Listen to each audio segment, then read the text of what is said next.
you ready for some football? The San Francisco 49ers quarterback position for years was manned by one of the greatest leaders to ever play the game. But now the undisputed captain of the 49ers offense is Steve Young. I don't think a guy can walk into a huddle in the NFL without a lot of experience with those guys and demand leadership and demand that he become the leader. You emerge. Last season, he emerged as the league's most valuable player. This year, the 49ers have the #1 offense in the NFL.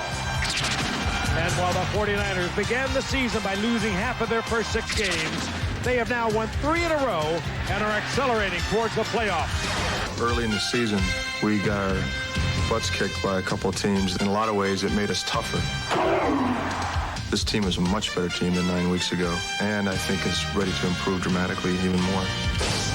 It's the Saints and the 49ers in a battle for the division lead on ABC's Monday Night Football.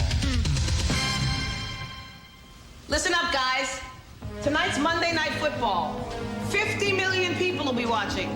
Now let's get out there and nail those suckers. I want to see some fire! The New Orleans Saints.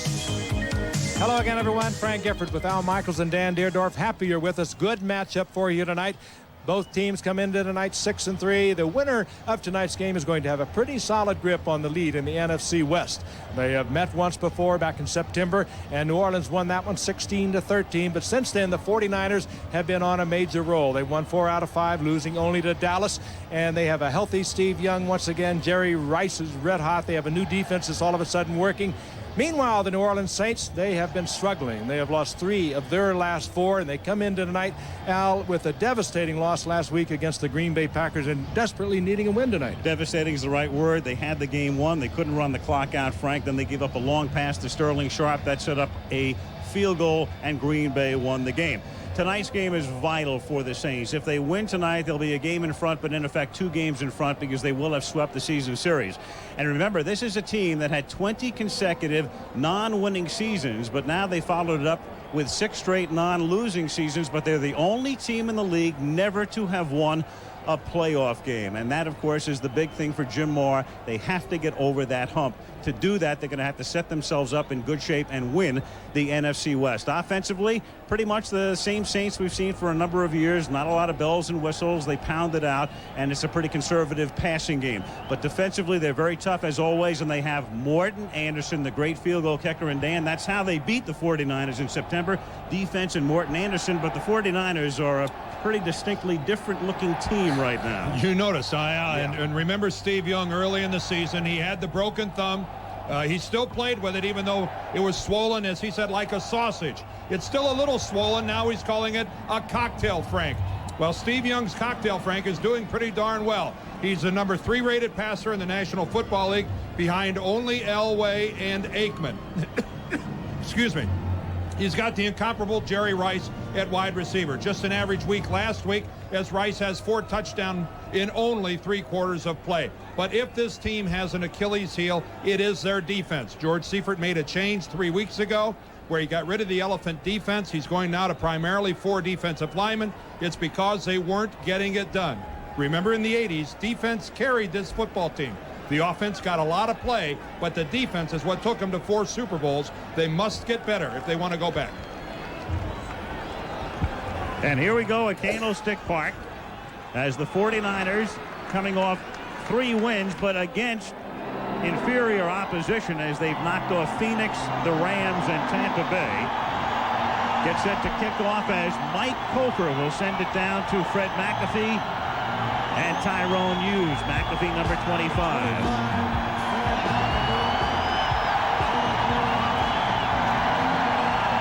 Capacity crowd as always. Perfect night for football. And Cofer's kick is taken at the 3-yard line by Tyrone Hughes. He brings it out to the 25. Hughes, the rookie from Nebraska. And here go the Saints now, 1st and 10. Wade Wilson, several seasons with the Minnesota Vikings. Then he went to Atlanta Then when Bobby Hebert decided to sign with the Falcons, New Orleans needed a quarterback. They opted for Wilson. Derek Brown, a rookie from Nebraska. Graham Mustard, the ex-Bear. Martin, and earlier the wideout. Smith is the tight end. He's a rookie from Notre Dame. And up front, Cooper Port, Hilgenberg, Kennard, and Willie Roth, their #1 draft choice. On first down, down goes Wilson. He gets sacked by Ted Washington. A 7-yard sack to set up a 2nd down and 17 as we look at the 49ers now employing that 4-3 defense. Brown, Stubblefield, the rookie from Kansas. Washington just made the sack, and Fagan. Johnson really coming on. Walter, the veteran, in the middle with Romanowski on the right outside. Davis and Griffin are the corners. McDonald, the longtime Cardinal, and Merton Hanks are the safeties. 2nd and 17. They split Muster wide to the right and give the ball to the rookie Derek Brown, who takes it out to the 22.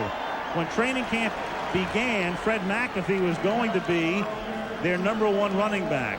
And then he was injured. And then they went to Vaughn Dunbar, last year's #1 draft choice, and he was injured. And now Brown, the rookie from Nebraska, has inherited the mantle. There is McAfee, who's been pretty much reduced to returning kicks. They also use Dalton Hilliard in 3rd down rolls. It's 3rd and 11. And that's Hilliard in the backfield alongside Wilson, who operates from the shotgun. Good protection for Wilson, but it's batted high in the air and incomplete. Nearly pulled in by Quinn early on the deflection. He still wouldn't have had the first down, so it's 3 and out. Dennis Brown is the man who deflected it. 49ers have to feel good about it. Dan touched on it earlier. This is a new defense for them, getting away from their elephant scheme, really basically a 3-4 type of defense, but the 4-3 has not worked that well for them. But here they are with New Orleans 3 and out. They like that, Dan. They sure do. And I was talking about that before I almost expired with my line. I'm worried about your foul. Slip you the oxygen. Jeez. I didn't know that was tougher than playing. I think it's the elevation. Here's Tommy Barnhart sending it to Dexter Carter, who takes it from the 32 all the way to the 50-yard line. You kick it low like that with no height. That's the kind you're going to get run right down your throat. And that came close to being big time. Marcus Dowdell made the tackle. So Steve Young, who's led the National Football League in passing efficiency over the past 2 seasons, last year's MVP. He's been great over the past month and a half. Waters and Logan are the running backs. Rice and Taylor are the wideouts, and Jones the tight end. We'll take a look at the line in a second. That's Ricky Waters, who had lined up in the slot going in motion. Steve Young to throw, and Waters can't make the catch. He started to look downfield before he looked the ball into his hands. It'll be 2nd down and 10. Up front, Wallace, McIntyre, the veteran Sapolo. Tam scored a touchdown on a fumble recovery last week, and the great Harris Barton at right tackle. As the 49ers have it 2nd down and 10 at the 50-yard line. The 49ers like to come out throwing.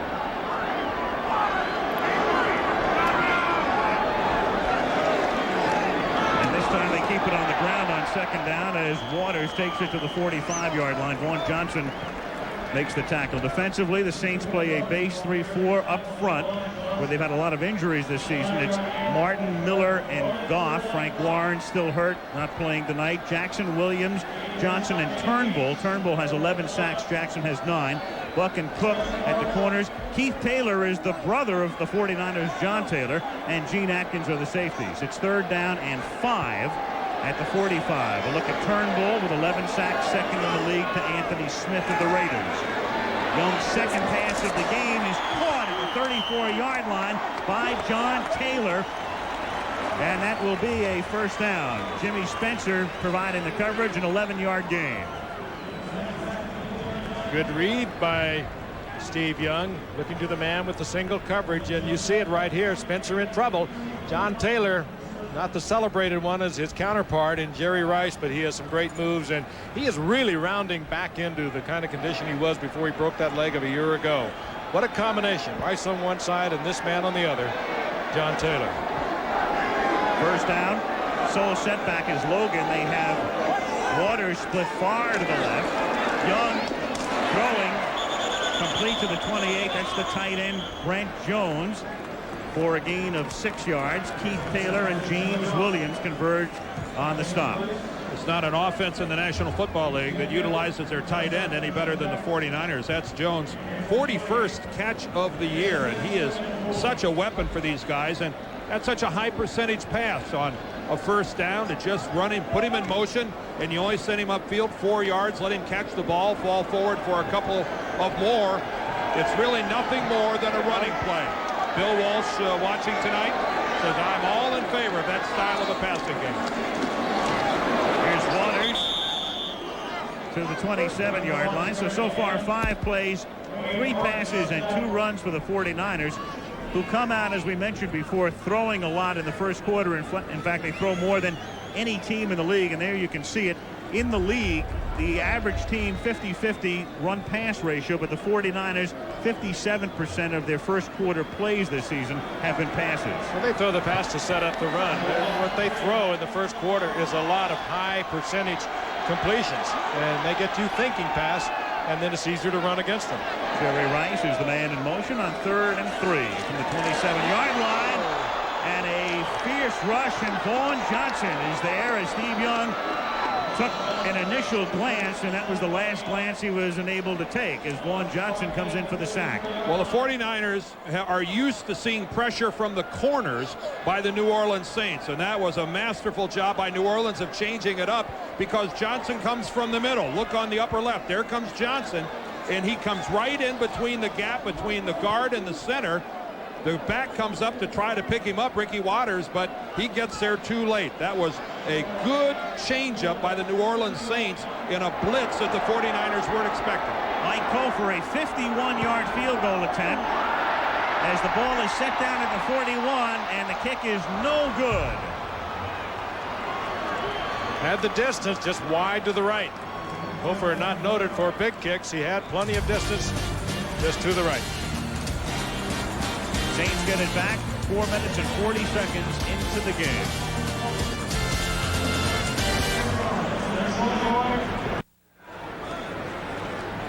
Ten minutes and 20 seconds remaining in the first quarter at Candlestick Park. The Saints and the 49ers each coming in 6 and 3. The teams heading in opposite directions over the last month. First down, New Orleans at the 33-yard line. Saints with their second possession. They were 3 and out the first time they had the ball as the rookie Brown takes it up to the 40-yard line. Brown was a 4th-round draft choice and a guy who figured to make the team but be used very sparingly and on special teams, but because of the injuries to McAfee and Dunbar, he's become the man. You know, one of the things they like about him, outside of the slashing type of running you just saw there that Jim Mora likes, he does not turn the ball over. He came into tonight with over 160 handles without bobbling the ball. Jim Mora likes that. He loves that. He doesn't like it. He loves it. Second down and 3. Brown again. But when you ask Jim Mora what he has to do to win, he, recites coach's cliche number 1, not turn the ball over. It's appropriate, of course, coming off last week's game against Green Bay when they turned the ball over 5 times against the Packers. 3 fumbles, a couple of interceptions, and the interception not really the fault of Wade Wilson. Deflections that were picked off. But you will not turn it over 5 times and win many times. Brown picked up 4 and a first down. The Saints' initial first down of the game from their own 44-yard line. Wilson, the play fake, under pressure, across the 50, and takes it to the 46 of San Francisco. He gets 9. It'll be 2nd and 1. And we can tell you that Monday Night Football is being brought to you by Chrysler Plymouth, a division of the Chrysler Corporation. Cold filtered Miller Genuine Draft. Get out of the old, get into the cold. McDonald's, what you want is what you get at McDonald's today. And Magnavox, the ingenious products from Magnavox. They're smart, very smart. Al, Jim Mora talking about turnovers and cliches, but when they were 5-0, they were a +10 in the turnover ratio department. When they went 1 and 3 in the last 4 games, they were -8. It translates into winning and losing. Wilson picked up 10 in the first down and then has the pass intercepted by Merton Hanks. And Hanks is into Saints territory. Inside the 30, out in front, and going all the way. Touchdown 49ers, 67 yards. Oh, and you saw the reason he is starting ahead of Dana Hall. He makes things happen, said head coach George Siefert. Brilliant interception there, a diving interception. He does it all with his right hand, it looked like, Frank. Looked like he just corralled the ball with one hand and somehow kept it under control when he hit the ground. This was a cornerback at the beginning of the season.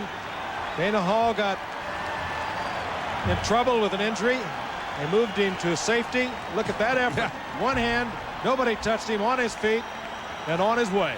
And on the heels of us saying, Jim Mora talking about we can't turn the ball over, the first turnover of the ball game gives the 49ers the early lead. Dennis Brown threw a block on Wade Wilson to spring him. Been a pretty good week for Merton Hanks. He became a daddy last week. Baby daughter doing just fine.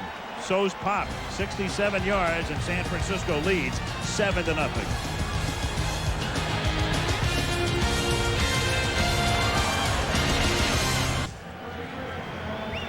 Wade Wilson on the right, throwing his 10th interception of the season, and it's brought back 67 yards by Merton Hanks with 8:06 to go in the first quarter.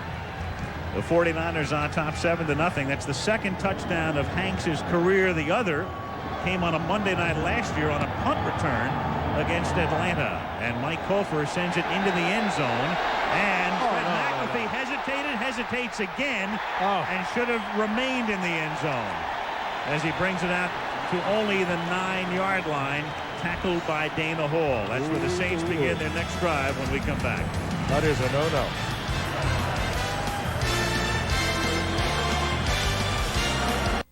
San Diego is hoping to duplicate last year's late charge to the playoffs.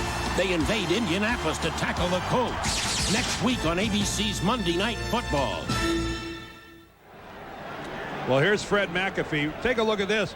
He stops, starts, stops, looks over at the official, kind of like, what am I supposed to do? I think the official's saying, I'm just here to watch. I'm not here to offer any advice. If he would have offered advice, though, Fred, it would have been stay in the end zone. You put your team in bad field position. Saints begin at the 9. They're down 7-0. 7:57 to go in the quarter. And the former Bear, Brad Muster, picks up 7 out to the 16-yard line.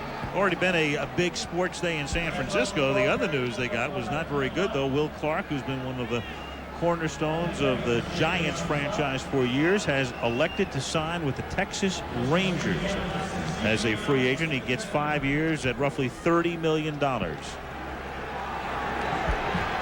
Clark to the Texas Rangers after the Giants had attempted to re-sign him, and Baltimore had shown a lot of interest as well. 2nd and 3 at the 16-yard line.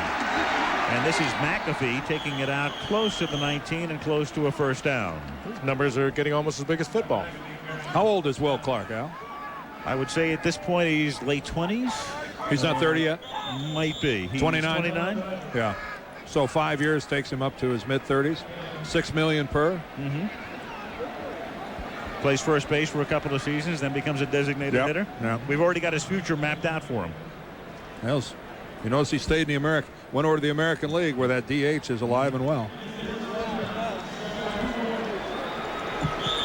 Jim Mora looking on. McAfee has picked up the first down. Carl Smith, the offensive coordinator for the Saints. Carl's been there. Steve Sidwell's the defensive coordinator. Mora's been there since 1986, and he's made very few changes on that coaching staff. They have been the most stable team in the league in that regard. On first down from the 19-yard line, Wilson gets sacked and the ball is loose.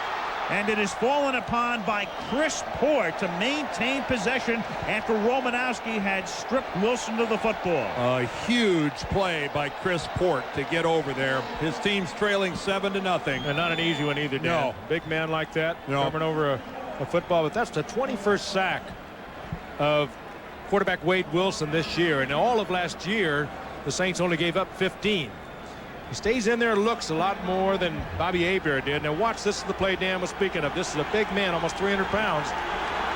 Barely beats Dennis Brown to the football. You know, as we looked at the replay, I think it was Port who missed the block. 2nd down and 15. And this is Muster underneath. Chased by Walter and Romanowski and driven out just shy of the first. But the fact of the matter is, Al, that after a quarterback is back there for that amount of time and gets hit, it's really nobody's fault. Because Romanowski ends up going 7 or 8 yards upfield. You see Port really comes off, knocks him all the way up there. By the time Romanowski gets back into the play, if anything, Wade Wilson, after that amount of time, has to be thinking to himself, I'm going to get hit here sooner or later. You got to think about protecting the football. You can't be back there that long and not get hit sooner or later. 3rd down and 2. They come up in the eye. McAfee is the tailback early in motion. And flags are down. I believe the play was whistled dead before the snap. Bernie Kukar is the referee tonight. Line judge threw the flag. Ball start on the offense, number 82 prior to the snap. 5-yard penalty, still 3rd down. Irv Smith, rookie tight end from Notre Dame. Yeah, he was lined to the far side of the formation. You can just see his 2 right there, and you see John Johnson taking a page out of Neil Smith from Kansas City with the flinch move from the defensive position and got Irv Smith to jump. You see more and more defensive guys doing that, faking the quick move and trying to get a nervous guy on the offensive side to jump. Particularly when you have a 22-year-old tight end. Yeah. 3rd and 7. They blitz, and the pass is incomplete. Slightly underthrown. Marcus Dowdell was falling down as he attempted to pull it in, and Merton Hanks came in on a safety blitz to force the issue. Well run by Dowdell. It was just a poor throw by Wade Wilson. Everybody read it right. Wilson read it right. Dowdell read it right. It's the proper break, the proper side adjustment against that blitz. Wade just throws the ball into the ground. Dexter Carter back to receive the kick. The line of scrimmage is the 23. Tommy Barnhart gets set for his 2nd punt of the game.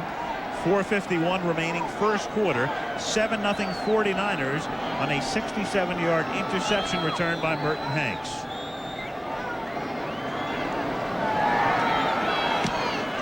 Barnhart's kick. Fair catch is called for at the 40. 37-yard punt.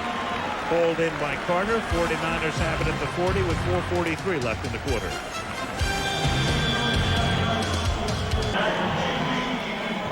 Wednesday night, Whoopi Goldberg hosting a gala for the president at Ford's Theater. You'll see it at 10 Eastern and Pacific, 9 Central and Mountain right here on ABC. Candlestick Park from the Goodyear Blimp Eagle, based in Los Angeles.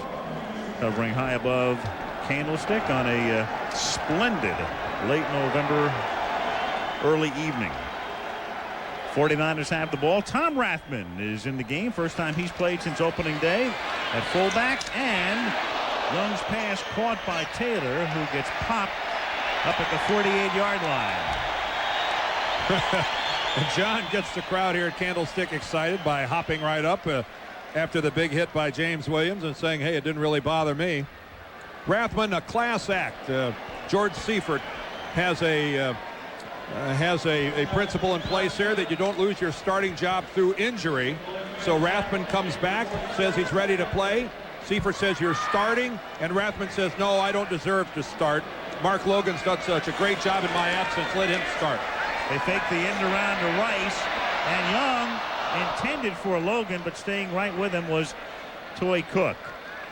And Steve Young, throwing 2 passes in his first 2 plays of this drive, has now thrown a total of 5 tonight, and he's thrown 156 in a row without an interception, and he eclipses a record set by Joe Montana. What a classic guy he is, too. Remember in the Cleveland game we had, this guy was in agony trying to throw the football, and yet he never missed a play. He never complained for a moment. That thumb is well now. He's a different quarterback, and he is performing back as good as he can, and that is right at the top level. Here is Ricky Waters on 3rd and 3, takes it for a first down to the New Orleans 46. Tackled there by Keith Taylor with 3:45 to go in the first quarter. Niners on top 7-0, and they have the ball in Saints territory. If there is a key matchup tonight for the 49ers when they have the football, it's Steve Wallace and Harris Barton, their two Pro Bowl caliber offensive tackles, against Ronaldo Turnbull and Ricky Jackson of the Saints. The Saints sacked Steve Young 5 times in the win at the Superdome, and the 49ers are putting a lot of pressure on Wallace and Barton to keep those guys away from number 8. Here's Ricky Waters. Knifing over the right side, picks up 5, takes it to the 40-yard line, tackled by Vaughn Johnson.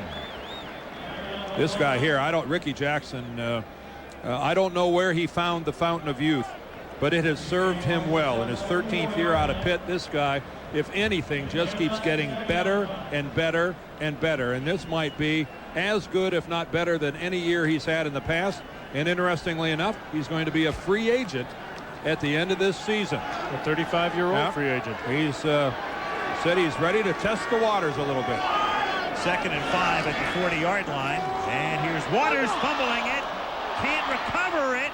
And the Saints appear to have taken possession. Vaughn Johnson stripped it. Waters looked like he'd be able to get it back. And the Saints wind up with the football. Ricky almost acting like he had the ball underneath him. The ball was only about 6 inches away. Ricky had his arms underneath him and didn't really seem to be scrambling to try to get the football. I don't know if his arms were pinned underneath him. They might have been, because the ball is oh so close. Look how close it is to him, and he's pinned underneath and can't get to it. Well, how frustrating that must have been to look at the football and not be able to get your arms out from underneath you to get it, because he had time and he was that close, but had about 500 pounds of New Orleans Saints on top of it. Gene Atkins winds up with the football for the Saints. They get it back from the 39. They run an end around with Derek Ned, and he picks up a first down. He picks up 14 before he's popped by Tim McDonald, sent out of bounds near midfield. Derek Ned actually in a slot formation, coming back against the grain. Do you see who's making the block right there? That's William Rofe, the right tackle, the #1 draft choice rookie. He plays right tackle. This guy ran all the way across the field and got set up in time to make that block. Well, you've already got him in Honolulu, Dan. Oh, this guy's good. He's just very, very special for a rookie. Saints at the 48 of San Francisco. And Brad Muster breaks a tackle, takes it inside the 40, and is out of bounds at the 30-yard line, driven out by Merton Hanks after an 18-yard gain. Muster just getting things back together. Played his college football right down the road here at Stanford. #1 draft pick of the Bears a few years ago. Unrestricted free agent this year. Bouncing off tacklers and good yardage. That was about 25. That was about 25% of his rushing total for the season here, just in his one run. Collides with Dennis Brown first. Yep. Gets to the outside. Hanks tries to slash the ball out of there, but good move by Brad Muster. First down, Saints at the 30. San Francisco leading 7-0. Here's McAfee picking up 5, taking it to the 25-yard line with 1:15 to go in the first quarter. Muster missed the first 3 games of the season with a bad knee, and he's just getting himself back together. Coming into the night with only a few receptions. And a good receiver with the Bears, and an outstanding receiver in his collegiate career at Stanford. 2nd and 5 at the 25. That's Dalton Hilliard, the sole setback. Good protection for Wilson. Throws an out that's caught at the 16-yard line by Floyd Turner, his first catch of the night.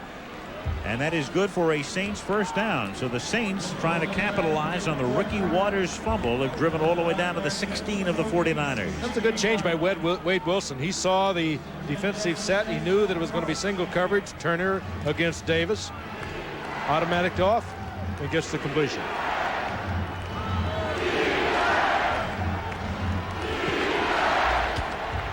Clock running with 20 seconds to play in the quarter.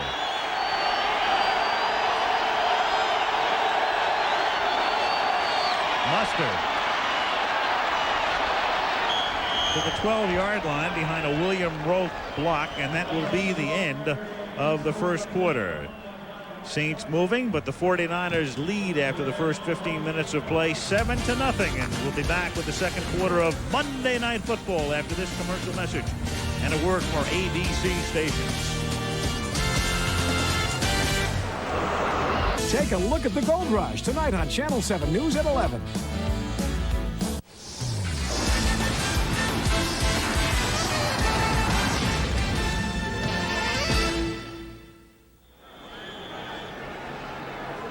Candlestick Park, San Francisco. You look at downtown San Francisco as we start the second quarter. Al Michaels, Frank Gifford, Dan Dierdorf, 7-0 49ers, but the Saints moving, have it at the 13-yard line.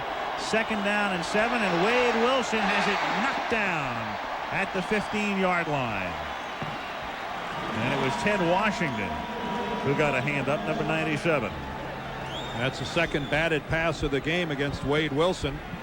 Dennis Brown got one, this time Ted Washington. They're not getting close to the quarterback. And a good look right there at Washington. He just doesn't get a piece of it. He flat knocks that baby right down towards the ground. Trying to get the ball to Quinn Early, who has 6 touchdown reception. He's the guy they like to go to down here. Usually Eric Martin getting a double coverage. 3rd and 7 from the 12. Wilson throwing over the middle, has it intercepted again. This time it's Tim McDonald. Out of bounds at the 30-yard line on San Francisco's second interception. We talked about Merton Hanks making things happen. So does Tim McDonald. His 3rd interception of the season. Had a couple of fumble recoveries. He is another one that makes things happen in that secondary. Poorly thrown ball.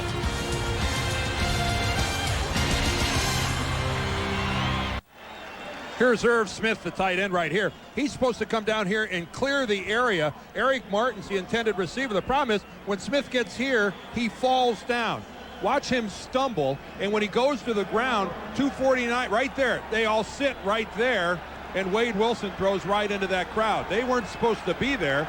They're supposed to be chasing Irv Smith. He stumbles, 49er interception. First down, Young from the 26-yard line, wide open as John Taylor hauls it in at the 45, takes it to the Saints 49, tackled by Gene Atkins. So they haven't gotten Rice into the game yet. The Saints doing a good job on Jerry, and when you do that, sometimes it opens it up for John Taylor. Zone rolled over to Taylor. That leaves, or rather over to Rice. So Taylor reads it. And watch him set up here right in the open spot.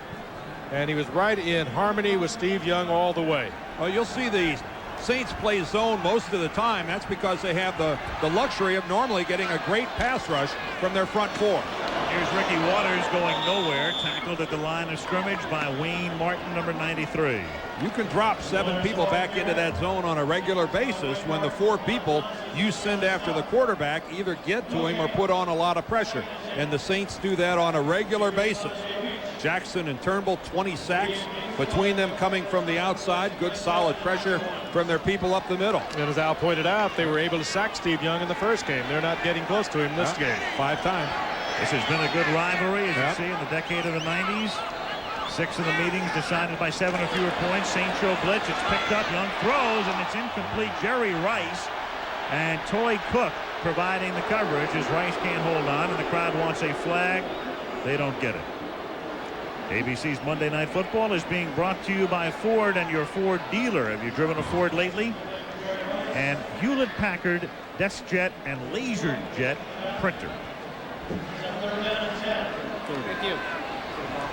I think it's safe to say that Jerry Rice in the NFL doesn't get the same treatment that Michael Jordan used to get in the NBA. If that was Jordan driving to the basket, that probably would have been a foul. 3rd down and 10 at the 49-yard line. Rice still looking for his first catch of the night. Taylor's caught 3, and that's incomplete. Intended for the tight end, Brent Jones. Gene Atkins with the coverage, and Vaughn Johnson as well. So 4th down, and Klaus Wilmsmeyer comes into punt. As they do on such a consistent basis. After the Saint offense doesn't do anything or gets in trouble, time and time again, this New Orleans defense rises up and keeps them in a ball game.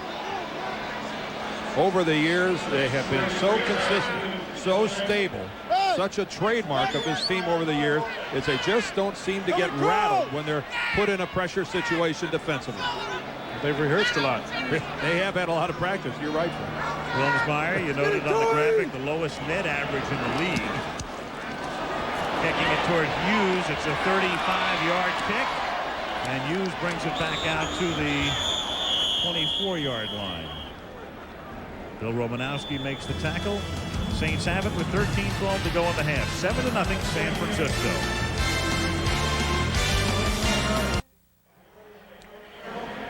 The Bighorn Golf Club in Palm Desert, California, the site for the Skins game coming your way Saturday, 3:30 Eastern, 12:30 Pacific. Arnold Palmer among those in action, and Arnold Palmer will be visiting with us at halftime tonight. We'll hear from Arnold and also from Jets quarterback Boomer Esiason. The Jets have won 4 straight, have a mark of 6-4, and we'll talk to Boomer as well at halftime tonight. 7-0 San Francisco at Candlestick Park early in the second quarter. The Saints 1st and 10 from the 24. And Derek Brown works his way out to the 31. He picks up 7 yards on the play. It'll be 2nd down and 3. Al talked about the loss of Von Dunbar earlier in the year. Fred McAfee, both with knee injuries. Lorenzo Neal, a draft pick. They expected big things from him. He also was injured. So Derek Brown, 5'9", 186-pounder, a 4th-round draft pick out of Nebraska. And they're very fortunate he's been around.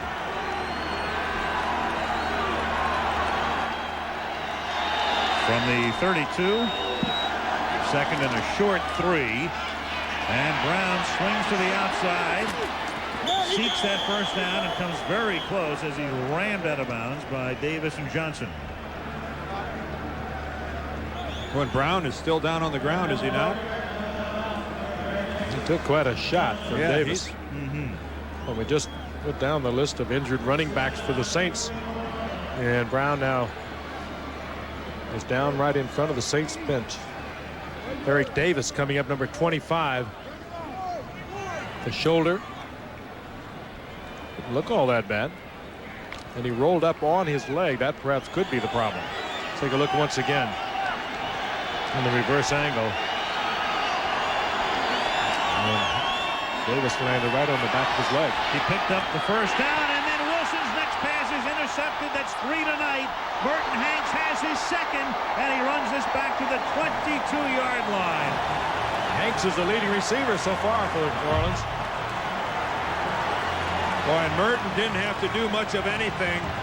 He just sat in center field in his free safety spot and really didn't move any more than 2 yards or so to intercept that pass.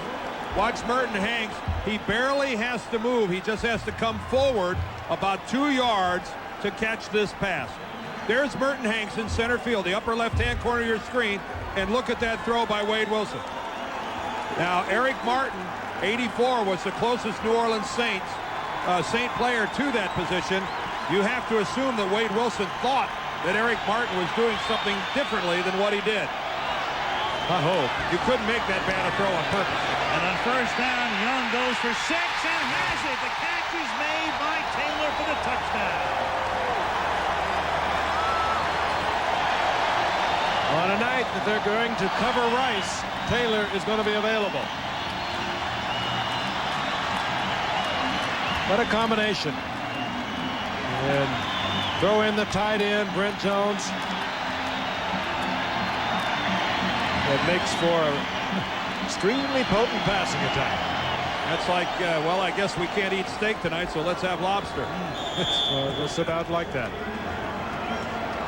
With a little caviar on the inside. Sir. And then Brent Jones comes in for a little dessert. Colford with a point after, so 3 interceptions.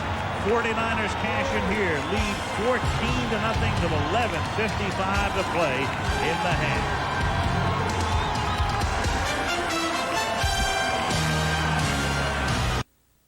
Undefeated Nebraska puts its dreams of a national title on the line when they host longtime rival Oklahoma. It's part of a special college football doubleheader Friday on ABC Sports. 11:55 remaining in the first half, 14-0 49ers. Wade Wilson tonight with 2 completions and 3 interceptions. When we talk turnovers at the very outset of the game, they had 14 in the first 4 games. They have 3 here tonight. Gopher's kick is a short one, fielded at the 9 by Hughes.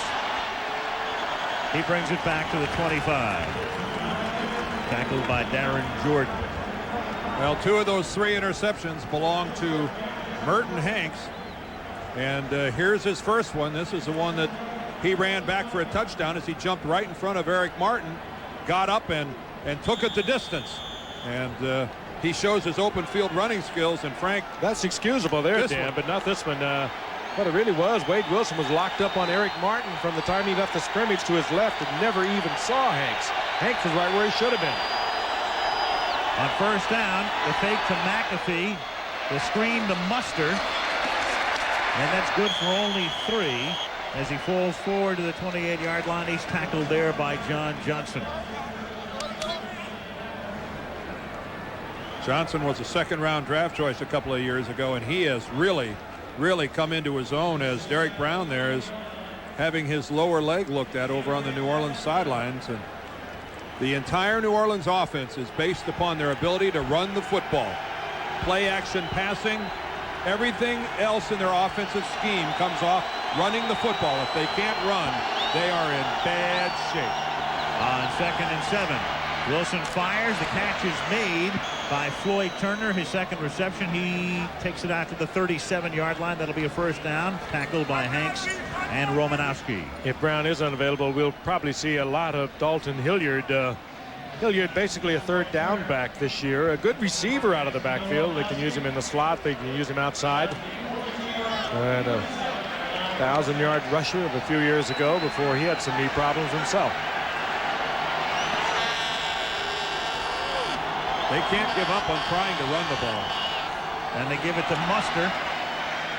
And he lunges forward for 4 to the 41-yard line with 10:20 remaining in the first half. Next week, Hoosier Dome in Indianapolis. We've seen some wild things there on Monday nights through the years, and the Colts are at home to face the Chargers, who just don't seem to be able to get on track, trying to stay in the playoff hunt in the AFC West. San Diego, Indianapolis next Monday night. The man on the left there, the great Junior Seau. Our first look at him on Monday Night Football, the all-universe linebacker for the Chargers. 2nd and 7. On a delay, this is McAfee. And he backs his way out to the 48-yard line, and that should be enough for a first down. Griffin and Romanowski in on the stop. Now, this is exactly what the Saints have to try to do. They're down 14 on the road against an explosive 49er team, and Carl Smith can't get away from what his team does better than anything else, and that's running the football. And look at that so far, 7.1 yards per carry average and 100 yards already with 9:19 left in the first half. It's working. Stay with it. The passing game isn't. From the 48-yard line, here is McAfee, and he picks up 4, taking it across the 50 to the San Francisco 48-yard line. The average rush in the league this year, 3.9, and these two teams are averaging, as we take a look at it right now, the 49ers leading the league at 4.7, and the Saints are next at 4.6. And Houston, thanks mainly to the emergence of Gary Brown, who's just been terrific in relief of Lorenzo White, is third at 4.5. Out of the spread offense, out of the 4 wide receiver run and shoot type offense, that's very impressive. Here's Mustard going next to nowhere, taking it to the 47, a gain of 1. It'll be 3rd down and 5.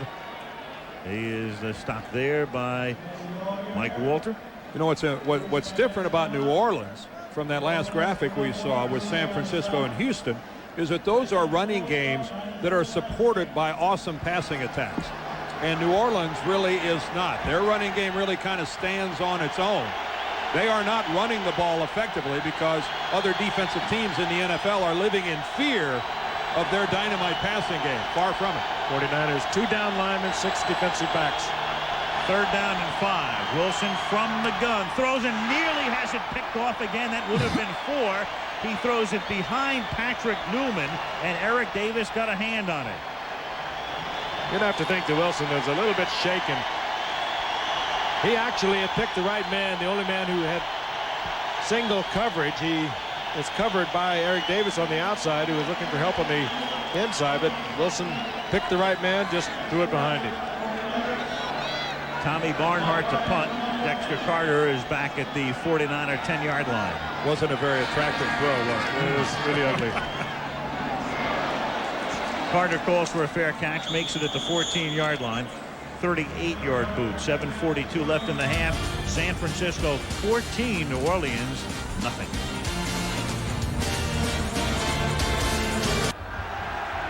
Well, the best record in the league belongs to Buffalo and Miami. They're each 8-2, but with Aikman hurt and Emmitt Smith hurt and the 49ers playing the way they're playing, there are a few people right now who begin to feel the 49ers are the best team in the league at the moment. They win tonight. They get a good, strong grip on the NFC West, and the schedule, I would seem to think, now would favor them rather dramatically. Young on first down, the play fake, throws, catch is made up at the 26-yard line. And that'll be a first down. Brent Jones calling it in. The thing you have to understand about the 49ers, they have so much playoff experience that they know that it's nice to play well in September and October, but they know how critical it is to play well in November and December. And this is a team that gives me every indication of peaking at the right time. They're starting to get healthy. They're starting to get their key people back. They're starting to play better defensively. Steve Young is really starting to round into shape, and they know when it's time to shift it into overdrive. Ricky Waters takes it out to the 30-yard line. With a win tonight, they would be tied for the best record in the NFC. Dallas and the Giants and Detroit are all 7-3, and the winner of this game will be 7-3. And as we've said earlier, and on a couple of other occasions, George Siefert has watched his team come together at just the right time. Maybe the most important thing that has happened is the thumb of his quarterback, Steve Young, now allows him to take the ball downfield. He doesn't even think about it anymore, and he suffered through some tough sledding in the early going of this season. And you know, the 49ers go to Detroit on the 19th of December and play the Lions up there in the Silverdome. And this is a team that at this time of the year, you better believe they're thinking about home field advantage throughout the playoffs. They've enjoyed it before. They have been beaten here before. The Giants have beaten them here before. The Cowboys have beaten them here before. But still, this is a football team that is thinking playoffs. They go into a football season not wondering whether they're going to make the playoffs. The only thing that's a concern to them, how are we going into the playoffs? Wild card, division champion, home field advantage. Having a little maintenance work done down there on the field, a blown tire, a dented fender. And looks like everything's back together here. One of the teams that beat them here was Minnesota in the playoffs. Wade Wilson was the quarterback. And there's a refreshing sight for New Orleans fans. Sam Mills back on the inside for the Saints. 2nd and 7. There's Jerry Rice's first catch of the game. And that's a first down as he takes it to the 46 of the Saints.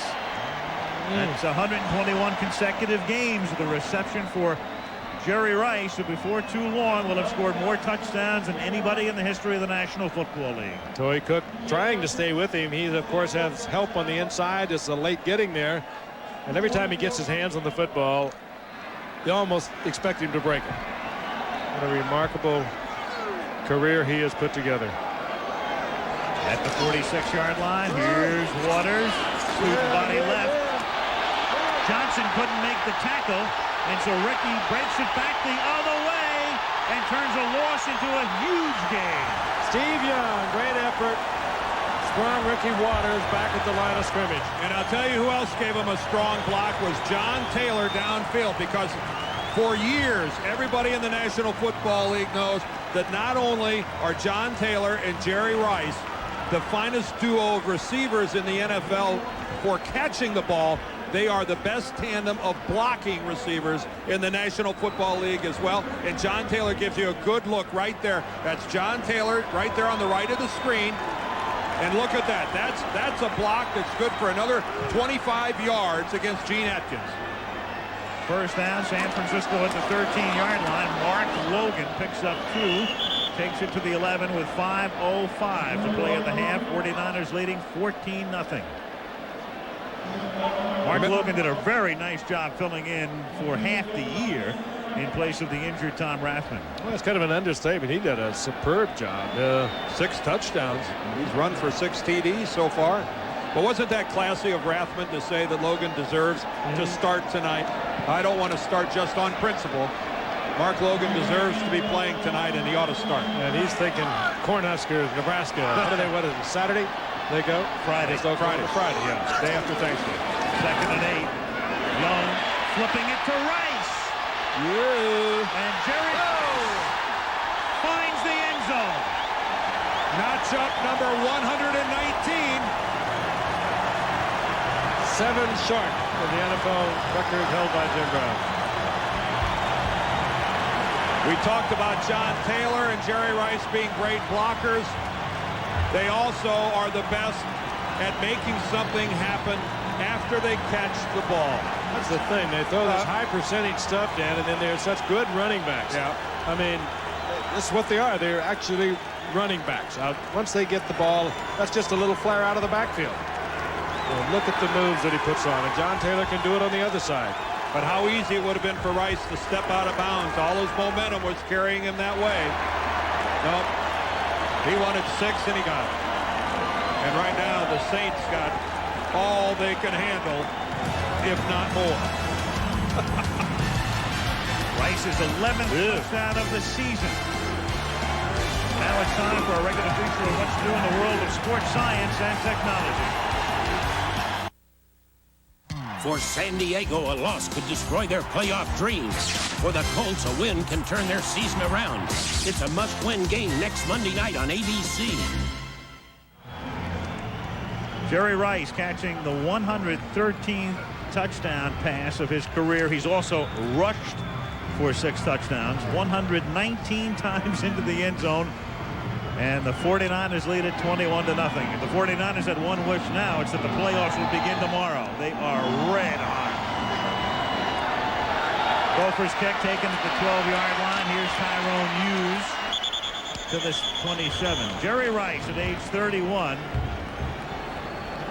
with 11 TDs this season. That's tops in the league. 119 TDs. He's trailing only Brown and Walter Payton. And on Monday Night Football, that's his 17th touchdown, one more than Marcus Allen.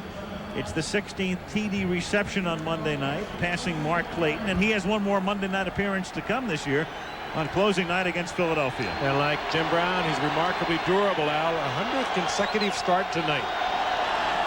On the 27-yard line, Wilson throws underneath. The catch is made by Derek Ned. I got one last thing to say about Jerry Rice.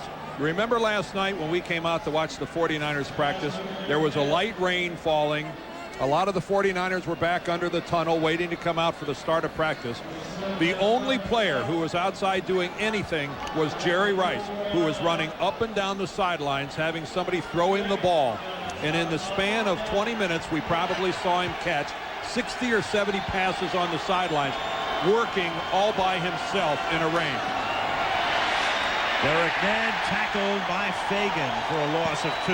It's a great lesson for you kids out there that hard work is really the only way to get there. And if anybody embodies the work ethic the way it ought to be in any sport, it's Jerry Rice. He not only has the God-given talent, he outworks everybody else as well. In fabulous shape. I mean, not only will he, barring injury, surpass Payton and Brown, I mean, he's going to leave them in his dust. 3rd and 5 at the 32-yard line. Wilson nearly has that one intercepted. He's already had 3 picks and 2 near picks. Don Griffin with the coverage on Floyd Turner. I think I'd add to Jerry Rice, too. He also had the good fortune of coming to the San Francisco 49ers as the #1 draft pick. The pass offense put in here by Bill Walsh featured him so much. They've kept a great collection of athletes around him, and you need that. Jerry Rice on another team could still be a great player, but he wouldn't be the Jerry Rice that we were watching throughout his career. Wade Wilson's lucky that Jerry's having a big night, or we'd be spending more time talking about him. Barnhart's kick, fair caught at the 23-yard line by Dexter Carter. The Saints tonight have had the ball a total of 7 times. 3 of the drives ending with interceptions, and that's the 4th punt. Goodyear blimp hovering high above Candlestick Park. The Goodyear blimp Eagle. A very clear and cool night. to say that 2 minutes and 46 seconds is more than enough time for the opportunistic 49ers to score a touchdown does not need to be said. It might be 2 minutes more than they really need. You just thought you'd hint at it a little bit. Just touch on it. Oh. First and 10 at the 25-yard line. Young takes off for the first time and picks up 17. Now there's a guy that's feeling good about himself. 21-0. Could have and really should have stepped out of bounds, but instead stays inbound and takes a pretty good shot for his efforts. He is one tough quarterback. John McVay, the VP here with the 49ers, we were talking about him last night. He says he thinks he's a linebacker. Not only does he play like one at times, he thinks he is every bit as tough as one, and who knows, maybe he is. He should have gone out of bounds. If the goal is to continue to play for the rest of the season, but gosh darn, you got to admire his tenacity. Last play before the 2-minute warning, and here's a Tom Rathman run, his first since opening day, and the crowd really gets into it as Rathman picks up 9. Well, they'll get into it if he jumps up. Yep. Oh, go, you Husker, go. They love it. 2-minute warning.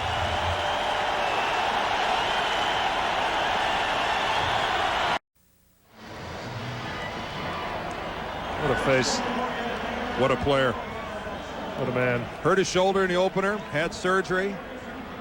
And again, we touched on it earlier. This is a football team that's getting healthy and starting to play its best football this season at the right time. And can we have this guy play much better than he's played the last couple of weeks? Not really. Steve Young is red hot. Boomer Esiason will join us at halftime. Arnold Palmer as well. As we come to the 2-minute warning, and Rathman breaks another one to the 30-yard line and a first down. Well, that shoulder looks pretty good to me. Let's ask Keith Taylor what he thinks about it. What if you think he doesn't feel good about that? That's quite a shot he puts on Taylor. First down at the 30 without a huddle. Young, who's averaging 6 yards a carry, slides to a halt at the 20, and that's very close to a first down, and Steve takes a 49er timeout. Whoa. This is surgery with no anesthetic. With a hacksaw. Program note, tomorrow night, the conclusion of JFK Reckless Youth. Tomorrow night, prime time right here on ABC at 9 Eastern and Pacific, 8 Central and Mountain. You know, Jerry Rice had 4 touchdowns a week ago. He has 1 here tonight. The NFL record is 7 over 2 consecutive games, held by an old friend of mine, Cloyce Box, set back in 1950, playing with the Detroit Lions. Bobby Lane throwing the ball. Young retreating on first down from the 20-yard line. He just passed away a couple weeks ago, didn't he? Did. About a month ago. Yeah. What a wonderful guy, great athlete. I know he's a good friend of yours. Friends all over the world. Boy, an incompletion. Take a picture of that. Mike Shanahan, the offensive coordinator. What a great job that has been through the years here. 49ers total yards this quarter, almost or better than a 4-to-1 ratio. I don't blame you for not leaving. Yeah. That's this quarter, not this half, this quarter. Bill Walsh, of course, put the offense in, and then Mike Holmgren helped to develop it, and Holmgren left to go to Green Bay as the head coach. Here came Shanahan, and they missed nary a beat. On 2nd and 10, a juggling catch is made by Taylor. He takes it to the 8, and that's a first down. That could have been 6. Timeout 49ers. Young been able to put just a little lead on it. Good behind him, and Taylor made a great catch. But they dodged the bullet in New Orleans. That easily could have been 6.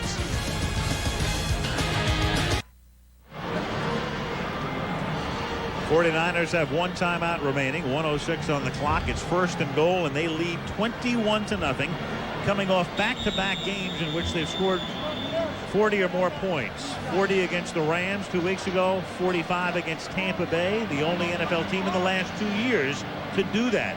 And they're on their way right now to making it 3 The last time a team scored 40 or more in 3 straight games, the '82 San Diego Chargers. When Air Coryell was at its finest. And here's Young throwing a little too high for Taylor. Good coverage by Toy Cook. 2nd and goal. Well, John Taylor, Jerry Rice been grabbing most of the passes here in the first half. This is the area of the field, though, where Brent Jones a lot of times comes into play. He's going off the field, so we'll reduce him from the mix. As George Siefert letting a lot of different people play. You say Sanjay Beach checking into the lineup. And Logan is good out of the backfield. He had a lot of receptions for Miami and Cincinnati before that. A lot of weapons out there in the receiving department. 2nd and goal from the 8. Here's Ricky Waters taking it to the 7-yard line. Johnson and Martin converge on the tackle. It will be 3rd down and goal. George Siefert, 5th year, took over when Bill Walsh retired. Won the Super Bowl in his first season here, 1989. How about his winning percentage since he's been the head coach of the 49ers? It's granted he's had exceptional personnel and inherited a smooth running organization, but he has not missed a beat. 3rd and goal from the 8. One. Yep. That's touchdown. That's the other weapon. He's not just a good runner. He is an excellent runner and maybe even a great runner. As far as quarterbacks go, I've never seen anyone better. Now the 49ers were very open in saying it hurt us badly when we lost to the Saints down in the Superdome. We thought we had the game won. They came back, took it away from us, and they are playing like a team that's out to prove something. Look how patient he was, though. Remember a couple of years ago, he would never have been that patient in it. That made it much easier for him to get into the end zone. He looked one receiver, looked another, and he took off. Pulver boots it through with 24 seconds to play in the half.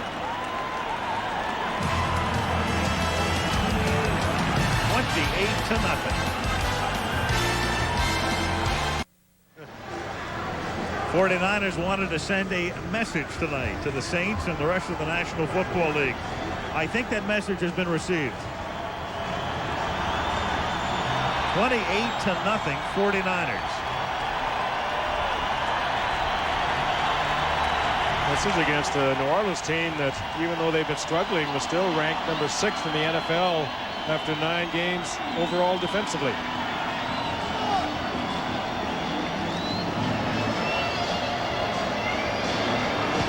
There's a good look at Harris Barton, the right tackle of the 49ers, whose father is extremely ill. His father, Paul, back in Atlanta, Georgia. And Harris admits that it's getting more and more difficult to concentrate on what goes on out on the football field as his dad struggles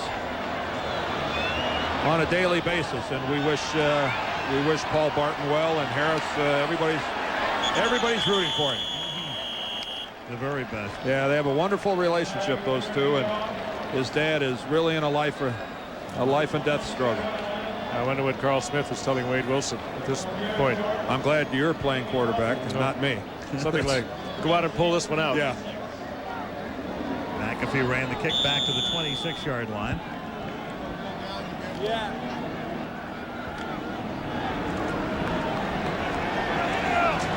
First half, 49ers have done next to nothing wrong, and it's been a complete nightmare for the Saints. Wilson is 5 of 13. He gives the ball to Dalton Hilliard. He's tackled by Dana Stubblefield.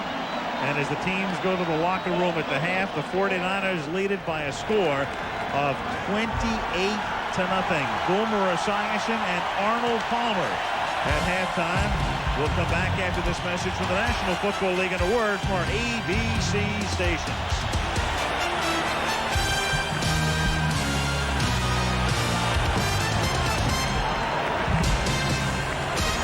Take a look at the Gold Rush tonight on Channel 7 News at 11.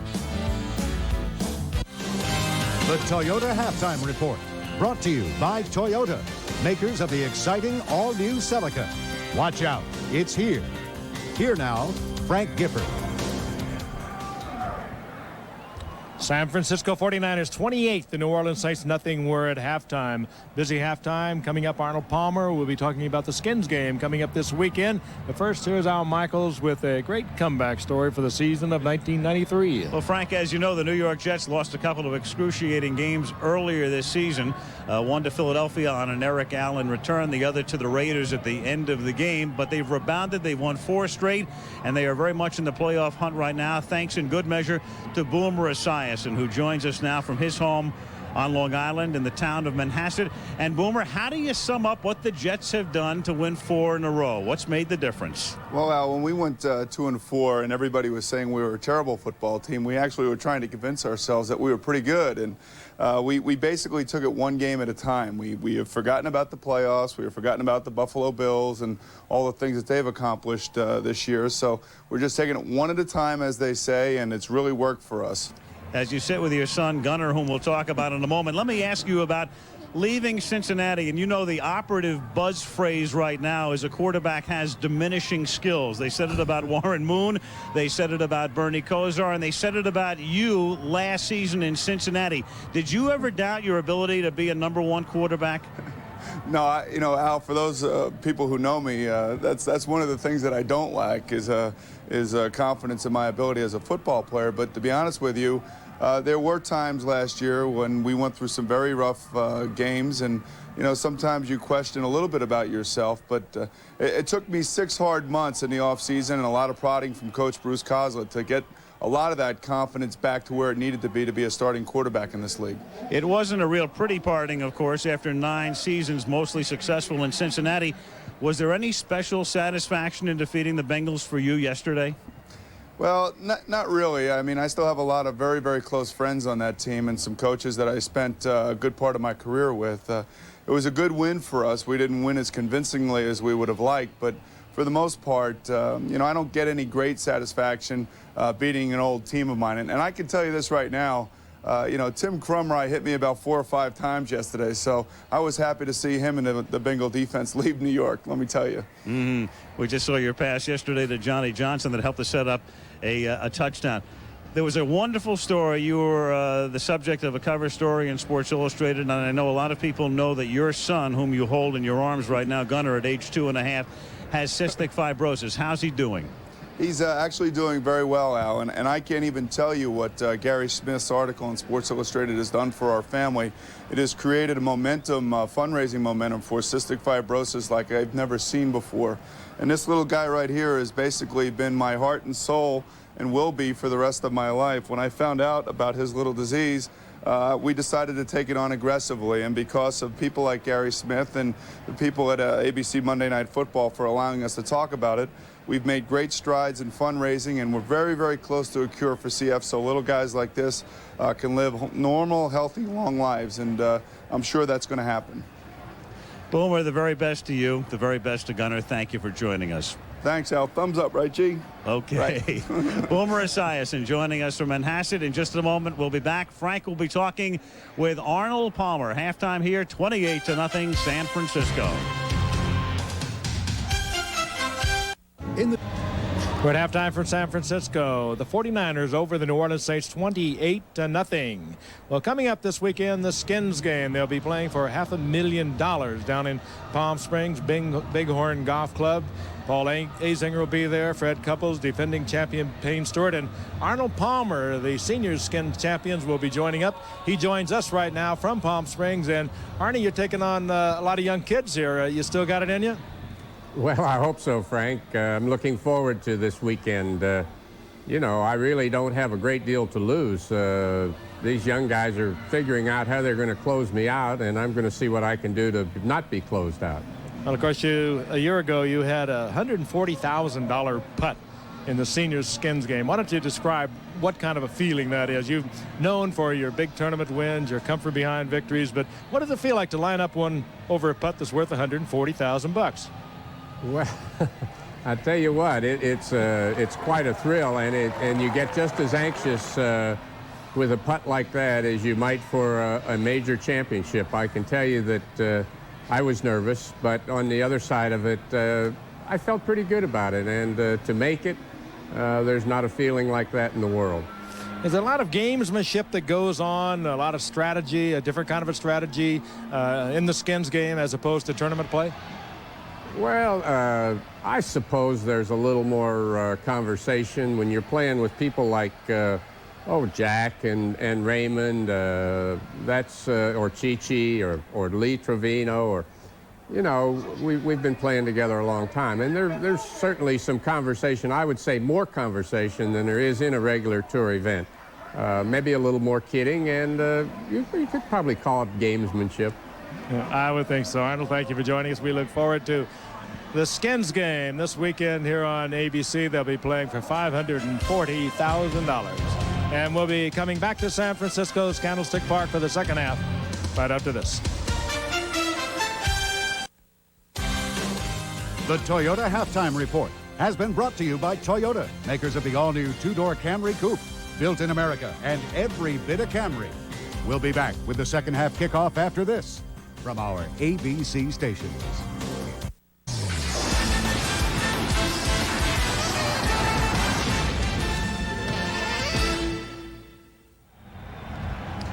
Third quarter begins in San Francisco. Morton Anderson sends it down to the 4-yard line, and Dexter Carter swings to the outside and gets tackled up at the 19-yard line. And let's take a look at the numbers through the first 30 minutes of play, and they won't lie, especially the turnovers, the 3 interceptions. San Francisco with 4 touchdowns and a 28-0 lead. Well, the 3 interceptions could have been 5 very easily. 14 in the last 4 games for New Orleans coming into this, only 3 in their first 5 games. And a remarkable turnaround for this team. The only thing the Saints have done even remotely well tonight is run the football. But now they're down 28-0 as Steve Young gets knocked down by Robert Pig Goff. ABC's Monday Night Football is being brought to you by Nissan. It's time to expect more from a car. Bud Light, if you want great taste that won't fill you up and never lets you down, make it a Bud Light. And Merrill Lynch, for clients around the world, they make a difference. The difference is Merrill Lynch. I remember talking to Archie Manning, who's doing the radio for the New Orleans Saints down on the field before the game, and we were both openly wondering how the Saints were going to respond to a really devastating loss last week at home against the Packers. All they had to do was get a first down, and they had the game won. They let Sterling Sharp get loose, and they end up losing a game that they really had tucked away. And it's the type of a loss that's not easy for a team to spit out and move on. And right now the Saints are giving the impression that they haven't moved past what happened to them last week. As we see an injured player down on the field, that's Vince Buck, the starting left cornerback. But that was a tough loss for the Saints last week, and this is not a way to make you forget it.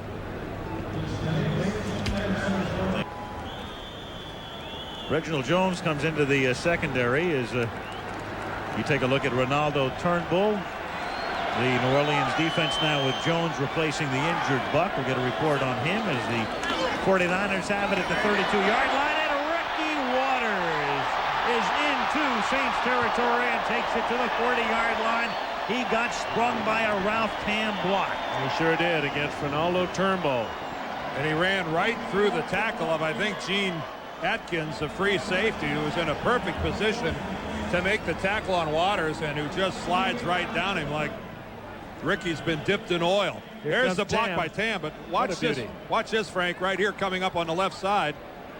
There's Atkins slides right down Waters like he'd been greased up.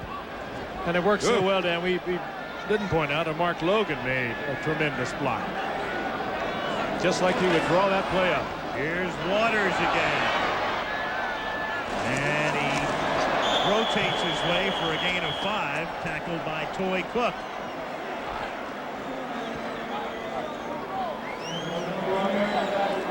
Boy, Notre Dame, you think about the running backs they've turned out in recent years. The numbers 1 and 2 rookie rushers this year in the National Football League. Reggie Brooks of the Washington Redskins and Jerome Bettis of the Rams are from Notre Dame. Waters played there 3 years ago. They just keep churning them out. And what we'll start seeing from Boston College. Yeah. Second down and 5 from the 35-yard line as Brent Jones accepts the pass and is out of bounds close to a first down. On the subject of college football, coming up on Thanksgiving Day, Georgia Tech, and it's a very early start. You'll notice 11 o'clock Eastern, 8 a.m. Pacific. Oklahoma against Nebraska, number 2 in one poll and 1 in the other. Friday, it's a day game Friday, the day after Thanksgiving. Florida State, number 1 in one poll and 2 in the other, against Florida Saturday, plus Penn State against Michigan State at noon Eastern time. Dexter Carter of the 49ers is from Florida State. Tom Rappin from Nebraska. You better believe they're having some long discussions. From the 29-yard line, here's Waters. Takes it to the 24, picked up a 5. He's tackled there by Ricky Jackson. Of course, the whole Big Ten race thrown into a quandary when Michigan puts the big hurt on Ohio State. Wisconsin wins, and now I guess the Big Ten race comes down to Wisconsin playing in Japan. They play Michigan State and have to, if they beat Michigan State in Japan, then Wisconsin goes to the Rose Bowl. If they lose, Ohio State goes to the Rose Bowl. Well, congratulations to Terry Donahue. UCLA Bruins back in the Rose Bowl. And now Nebraska, that one. Now Nebraska and Florida State go back and forth in the polls. Frank congratulating Donahue tearingly as yes, I know that. Steve Young is taken down at the line of scrimmage. Uh-oh. He and Pig Goff begin to slurp around. And Steve Young is if Steve was a little banged up, or he just looking perplexed. Yeah, he's all right. Guy takes a lot of chances. And yet very durable. Played through injuries, probably might have sidelined another quarterback with a broken thumb. But he shows up. Third down and 6. Sanjay Beach in motion. And the catch is made by Taylor, who splits the defenders, has a first down, takes it to the 12, and got inside his brother, Keith Taylor. How often are you going to see this? That's not fair, lining your brother up one-on-one and making him run with him. And he played him well. Yeah, that's Spencer. Played him on the inside. That's Jimmy Spencer right there. And then it's Keith coming over from the inside. There goes Bro. Yeah. He's got to put the hurt on him after he gets inside Spencer. First and 10 at the 12. 10.5 to go third quarter. 28-0 49ers. Waters. Out of bounds at the 5.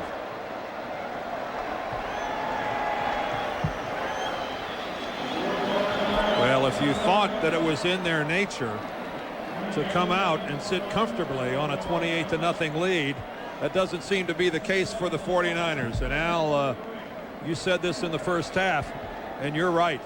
This is a team that wishes the playoffs started next week. They are at a peak, but haven't we seen them here before? Yes. They're able to, in the past, they've been able to sustain this for long periods of time. Second and 3 at the 5. Waters has already gained 100 yards tonight, and this is Logan for the touchdown. Everybody gets into the act. And I'll tell you something, the guys on the New Orleans Saints defense, they ought to be a little embarrassed right there. A lot of guys standing around watching Logan run right into the end zone. Not a lot of tackling, a lot of looking. 49ers have scored on their last 4 possessions. They'll do it through the air. They'll do it with their quarterback running. They'll do it with their fullback running. I agree, Dan. When they look at the videotape of this on Tuesday, there's going to be a lot of slack jaws and a lot of hanging heads. Kofor for the point after.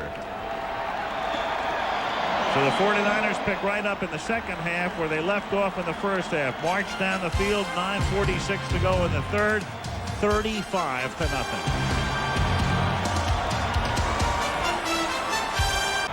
Steve Sidwell has really done a great job through the years. Last year, the Saints gave up the fewest points in the league, but they are getting creamed tonight. And it's the third time this season they've given up 30 or more points.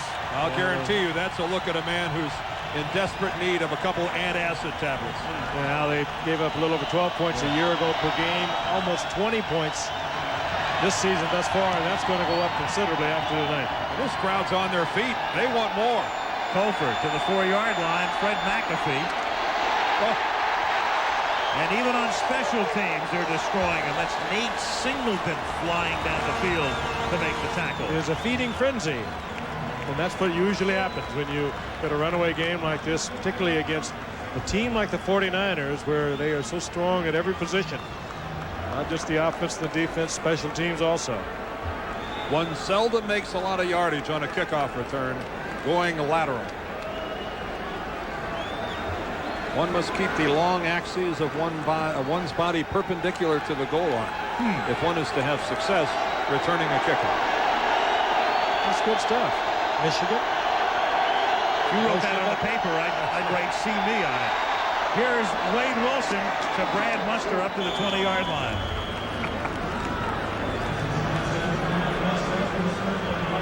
Well, Jim Mora, we talked about Sidwell doing a great job, and when you think about Mora, I mean, they get destroyed tonight, but by far the best record in the history of the New Orleans Saints. Bum Phillips will be next, 15 games over 500.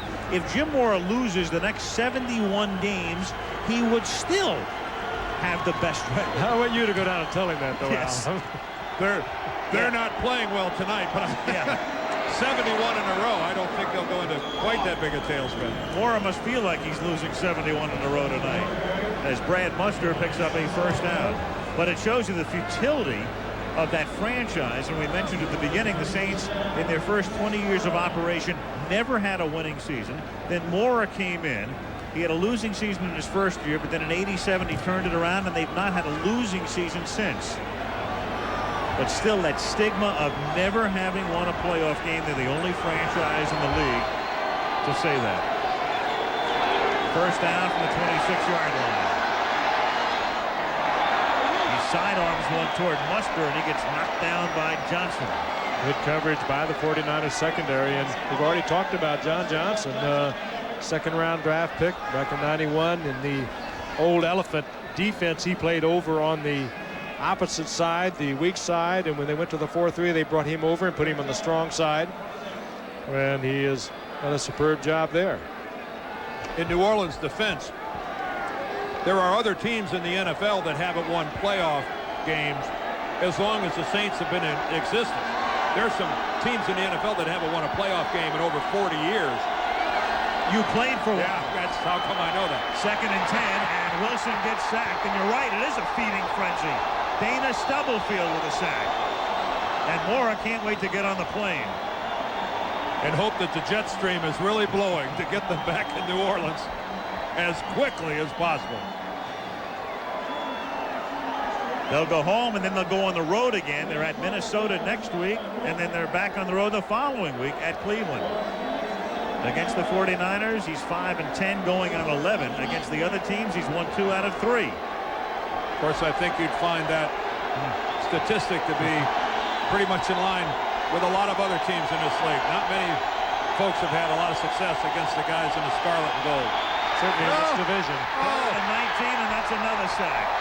Martin Harrison is coming.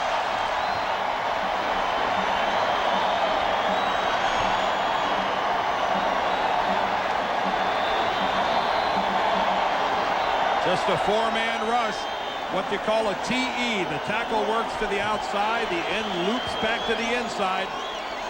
Martin Harrison loops. Here he comes on the loop from the left end position.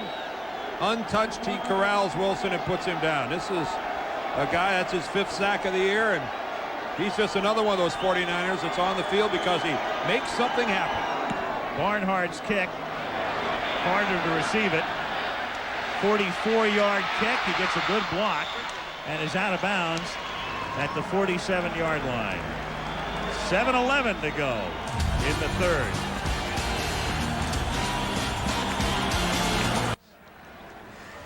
There was some hand-wringing and teeth-gnashing in this town. Montana gone. The team was 3-3 earlier this year. And right now, I mean, the way they're playing tonight, there's not a better team in the National Football League at the moment. And what a great time, as we said earlier, to come together. Remember in Cleveland, it was a troubled team. They had a lot of people show up late coming into training. At the offensive line was decimated when we saw in preseason, Dan, in Denver.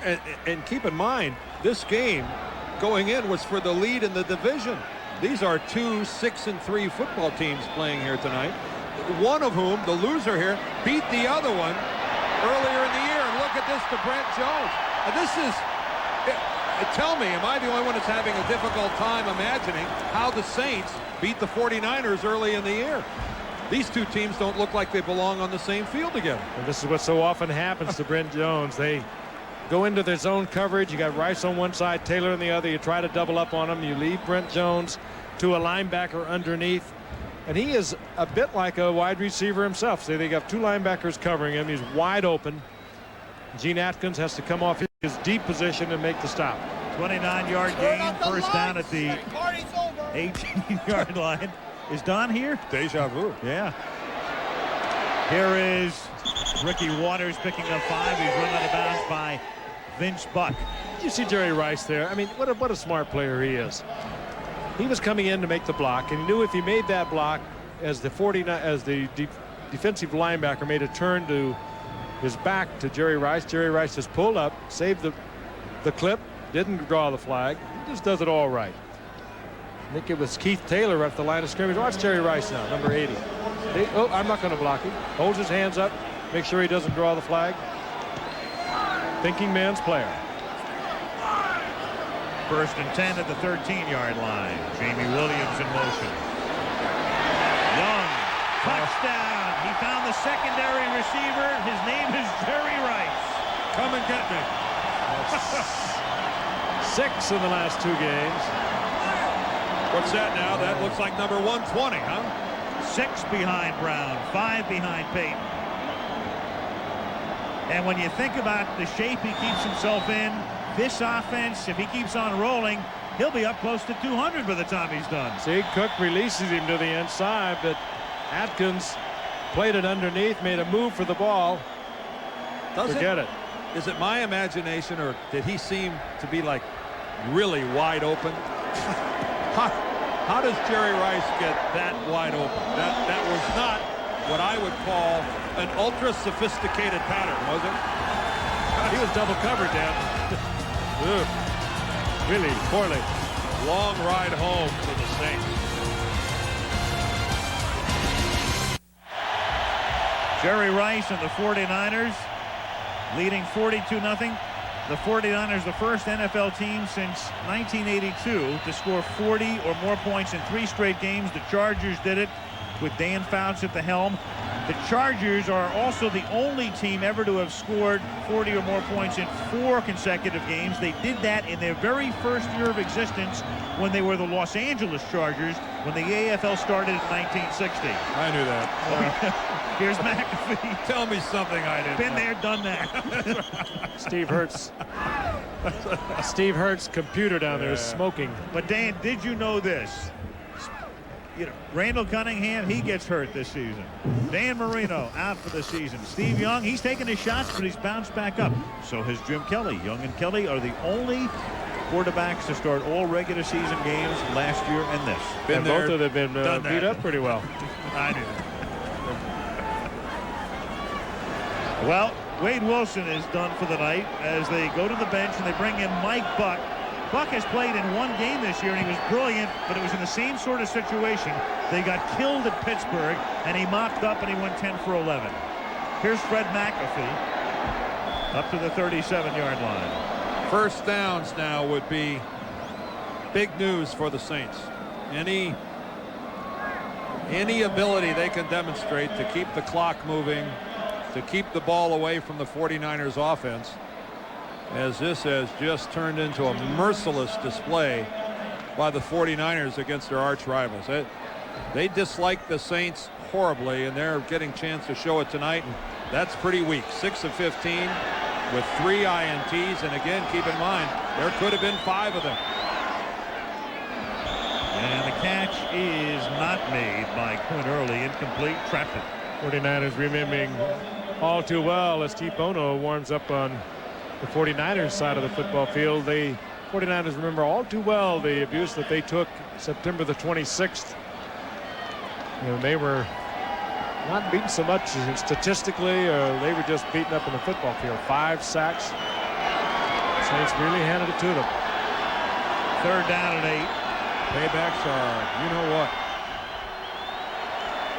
Buck out of the shotgun.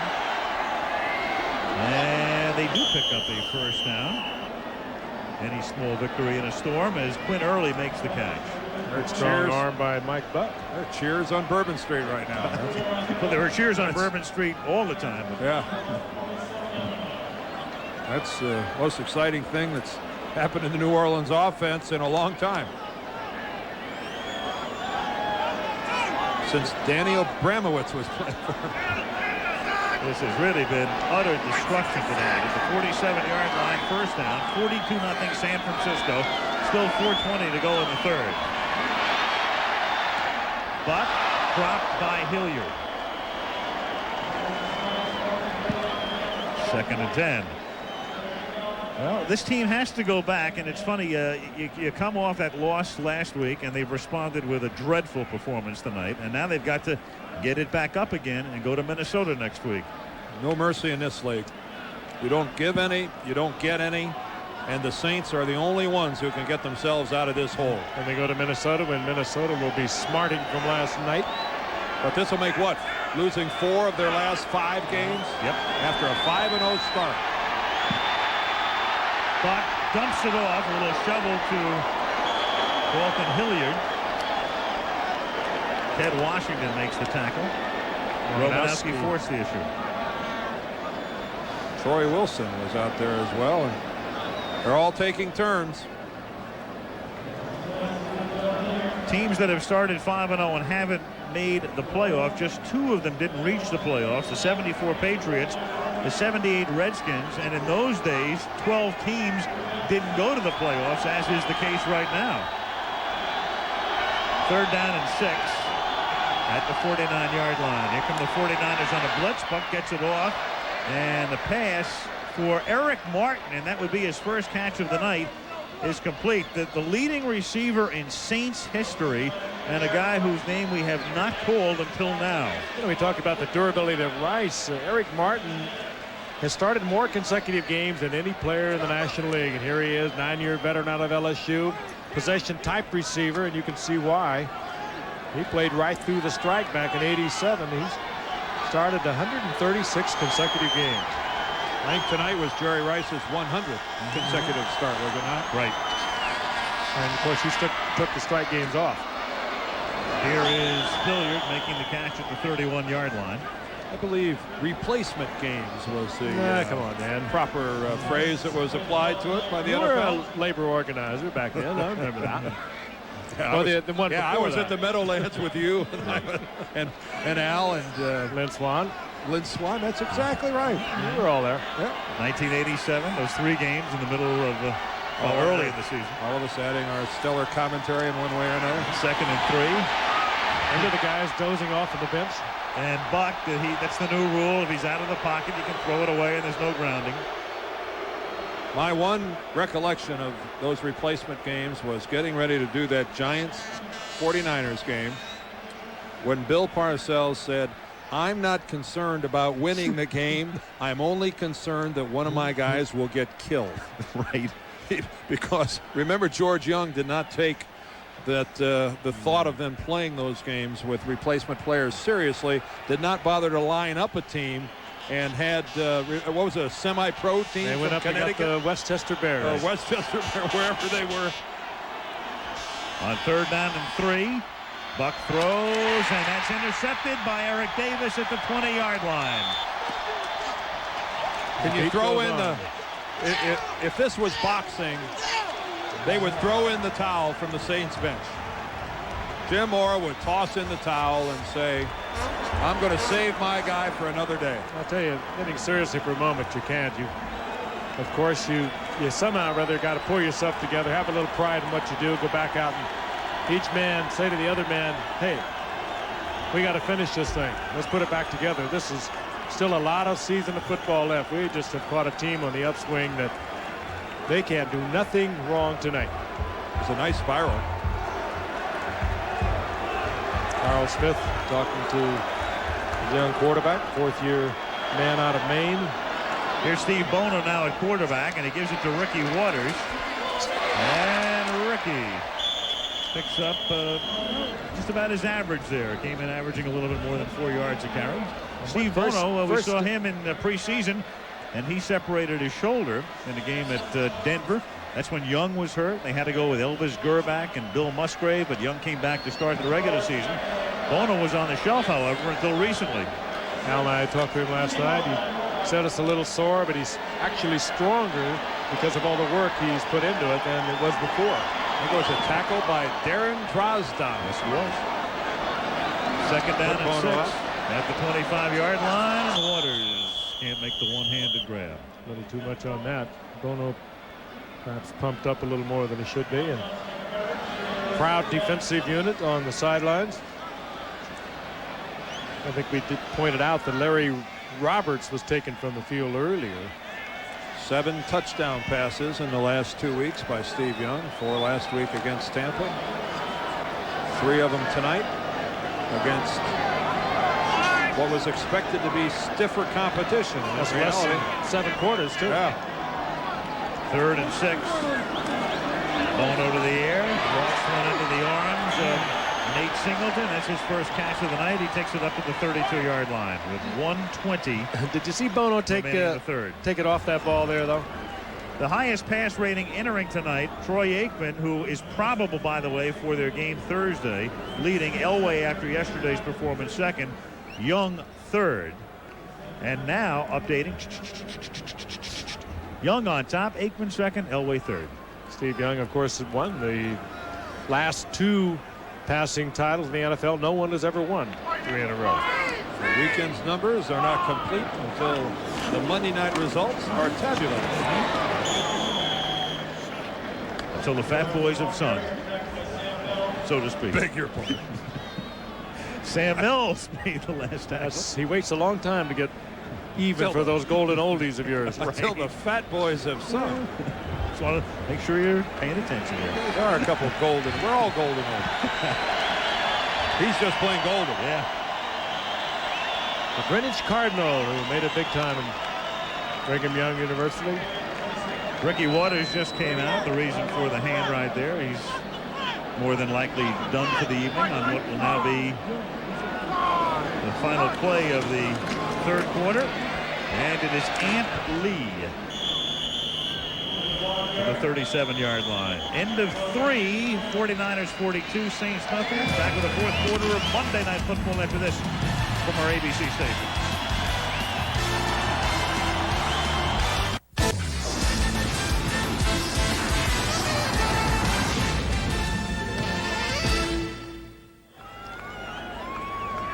Oh, looks like an old Olympic pin right there.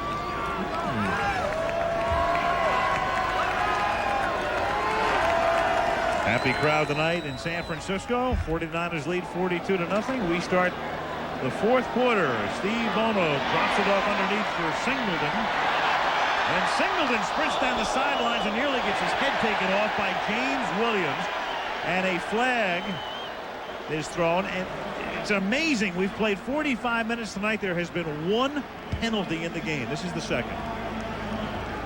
Bernie Kukar is the referee. Haven't mentioned his name since the 1st quarter.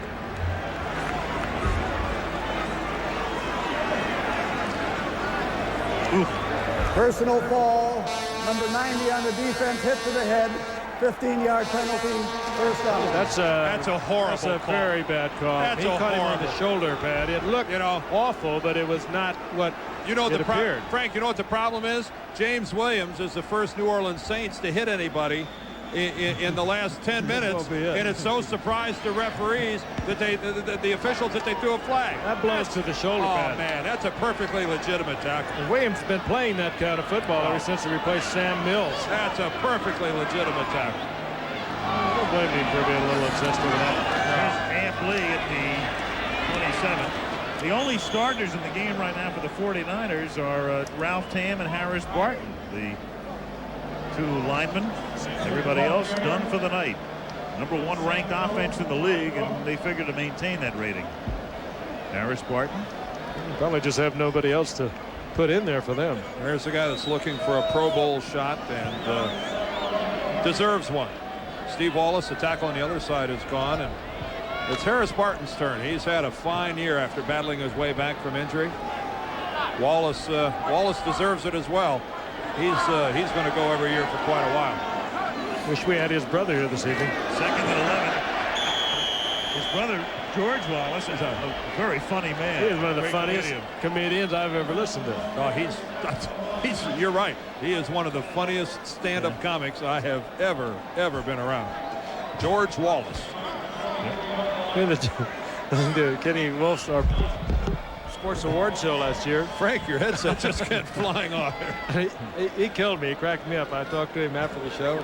I didn't believe him. I thought he was making the whole story up about being Steve Wallace's brother. But he is hilarious. 3rd and 6 at the 23-yard line. Play fake. Bono doing his best impression of Steve Young. Runs for a first down. And a pretty good one. First down at the 11-yard line. College football coming up. Big Thanksgiving weekend for you here on ABC. It begins Thanksgiving Day. That's 11 o'clock in the morning Eastern time. You got Georgia Tech, Oklahoma against Nebraska Friday afternoon. Cornhuskers try to go through the regular year unbeaten. Florida State now #1 in one poll and 2 in the other against Florida Saturday at noon. Others of you will see Penn State, Michigan State Saturday. And in that other poll, Nebraska's #1, right, Al? Right. So we got the #1 and #2 teams in action on both Friday and Saturday. Either way you look at it. Right. Here's Amp Lee. We were talking about Steve Wallace, his brother George, in that show that we did this summer. There he is. One of the things George said, he said he was a Mets fan. He said, but he'd been to Shea Stadium to order a couple of hot dogs to go. That's the way he put it into perspective. They must really be good. Yeah, terrific. Well, once that offensive line here got together after some injuries and problems they had earlier this season, that's really made a significant difference. Ralph Tam has slid right in and finally got established at right guard, where Roy Foster's been out with an injury. Here's a Rathman. And I guess the only thing left for this crowd to wish for at this point is a Rathman touchdown. Yeah. You're talking about Ralph Tam. When we were visiting the Cleveland staff back in Cleveland, maybe they didn't have much to say about him. It was good in any way because he had been with Cleveland and he had been with Cincinnati ahead of that, with Washington before he got here to the 49ers. It'll tell you a lot about the system. Ralph Tam has become an outstanding offensive lineman. He's fit right in here. 3rd and 2 from the 5. 42-0. San Francisco. And Rathman can only take it to the 4. This is Tam territory, too. Didn't he have a touchdown a week ago? He fell on a Ricky Waters fumble and then immediately went to George Siefert and said, hey, I need to get the ball more. Kind of spoofing the way that over time various members of the 49ers offense. Oh, and the crowd lustily booing here Mike Kofer's appearance out on the field. Well, he needs to work. Steve Young amused by it himself. I don't think it'll be a fake. George, lighten up, Alan. Things are going your way tonight. The booing from those who gave 46 tonight. Delay a game on the offense. 5-yard penalty. Still 4th down.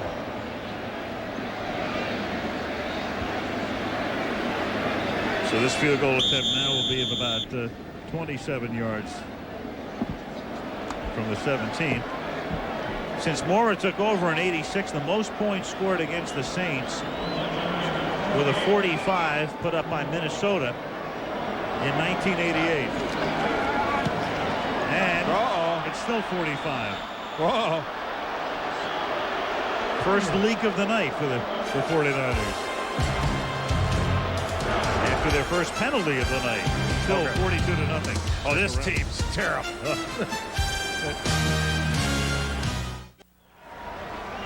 Have a night like Steve Young, and they make you a piñata here in San Francisco. What a spectacular sight that is. That's the Transamerica Tower, the Pyramid, and the Goodyear blimp shooting the Phoenix high above San Francisco, where all is well for the 49ers, who are on their way to undisputed possession of first place in the NFC West. They'll be 7-3 and a 4-game winning streak. Here is McAfee. You know, we talked about the fact the 49ers, with 40 or more points in 3 straight games, the record is 4, and they've got a fairly decent chance to do it because they go to Anaheim next week to face the Rams. And then they play Cincinnati. You just helped their case considerably. Yes. With the Rams that are tuned in. Cincinnati comes in on a Sunday night, December 5th. 2nd down and 2 from the 28-yard line.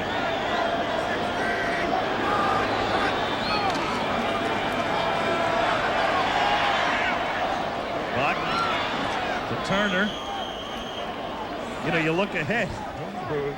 We're looking on with amusement as you take a look at the remaining schedule. We talked about the Saints and what they have. The 49ers on the right there at the Rams, Cincy here at Atlanta, even though the Falcons have been playing much better of late. That's a team that is capable of giving up 40 points.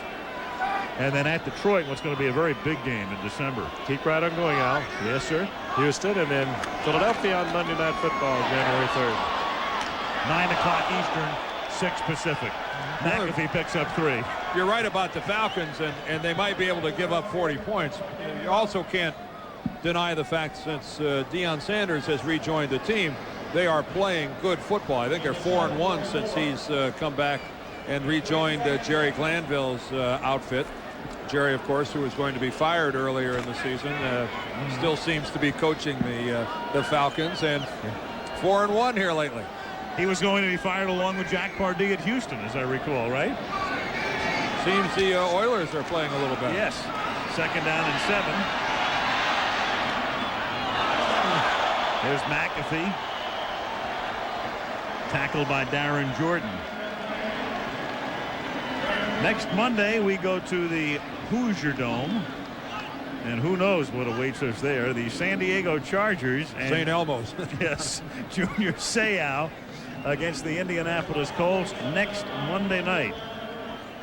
Chargers losing to Chicago last week and the Raiders yesterday. A couple of excruciating losses and trying to just stay alive in their hunt for a playoff spot. 3rd and 4. Flag. A rare flag, probably holding. Buck throws incomplete.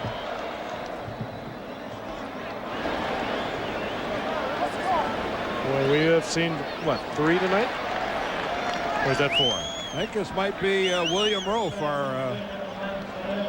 our good-looking rookie right tackle. Holding on the offense, number 71. Penalty is declined. 4th down.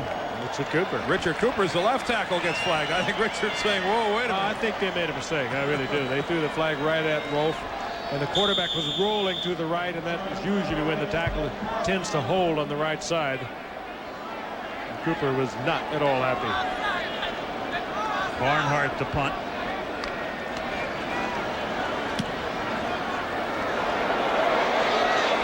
Beauty. Yep. Dexter Carter lets it bounce into the end zone. 49ers take it to the 20 with 7:24 remaining.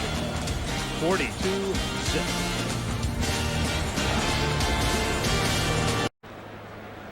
Take a look at the right arm here. This is Troy Wilson. Watch him slap William Rofe right in the head, and then watch this great tackle. That's how you keep a guy from getting to your quarterback. That hold was on Rofe, and we will exonerate Richard Cooper, the left tackle, number 71, incorrectly called.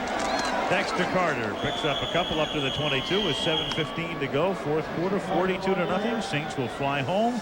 Ooh, and it won't be nice. Get back to the Crescent City in the wee hours and prepare for Minnesota next week. Good news there. Sam Mills is back. Got some action in here tonight, and he is the the guy who makes things happen in the middle for the New Orleans Saints. He tore he missed staph infection. Yeah, it was his right knee. He tore some ligament damage in there, and then he got a horrible infection. Missed the last 7 games. And boy, they're glad to have him back. 2nd and 8. Carter picks up a couple up to the 25-yard line. Largest margin of victory in the history of Monday Night Football at the Orange Bowl in '86. Miami beats the Jets 45-3. As I recall, in that game, the Jets had come in with, I believe, a 9-game winning streak, and it was summarily ended, you might say, 45-3. And tonight, 42-0 is the score. This would be the 2nd shutout in a row on Monday night. Last week we were in Pittsburgh, where the Steelers shut the Bills out. That might be a first also. Yeah. Bono throws. Williams makes the catch. Jamie up to the 37-yard line. Steelers showing that they're a model of consistency, huh? They go out to Mile High and get blasted by the Broncos after turning in one of the most impressive performances we've seen in a long time when they whitewashed the Bills. I don't think they like to travel. Didn't they go out to the Rams earlier in the year? Yeah, have a tough time out there by 27-zip. Right, they lost to with the 49ers at Three Rivers on opening day, and then lost to the Rams in Anaheim. They're a young team. They're going to be a very good football team. Here's Carter. Ball came loose for the moment, but they're saying the line judge is down by contact. 2nd down. 49ers tonight averaging pretty close to 7 yards a carry on the ground against the New Orleans Saints, which is amazing. George Siefert. He was the defensive coordinator for Walsh. George almost became, we've told the story before, the head coach at Cleveland. And then Walsh decided he was going to retire, and George was literally called back as he was making a connection on his way to Cleveland. In Dallas, right? In Dallas. And it's not that, as Lee carries the ball here, it's not that he was necessarily going to get the job. He was on his way to being interviewed again by Cleveland. He was down to, I believe, one of 2 finalists, and Bud Carson wound up getting the job, and George came back here. Brad Muster, not a good homecoming for him. He played his college football down the highway at Stanford. And a sad day down there yesterday. Not often you see a player-for-player swap. 2 guys that play the same position where they just, Ironhead goes to the Bears, Muster goes to the Saints. It's unusual to just see 2 guys all of a sudden in one year end up playing for their respective clubs in the same position. But if you took mine, I'll get yours. Yeah, really. Hobie Brenner, the tight end there, has been a key man for the Saints for a number of years, but he's hurt. We asked Jim Mora, would Irv Smith, the 2nd #1 draft pick, be starting if Hobie were healthy? And Jim Mora didn't hesitate. Said no, it would still be Hobie Brenner, the 13-year veteran out of USC. Very young over their right side, New Orleans, though. 2 #1 draft picks, tight end and right tackle. There's Klaus Wilmsmeyer kicking on 4th down. Fair catch called for and made at the 16-yard line by Tyrone Hughes. 3:13 remaining, 4th quarter.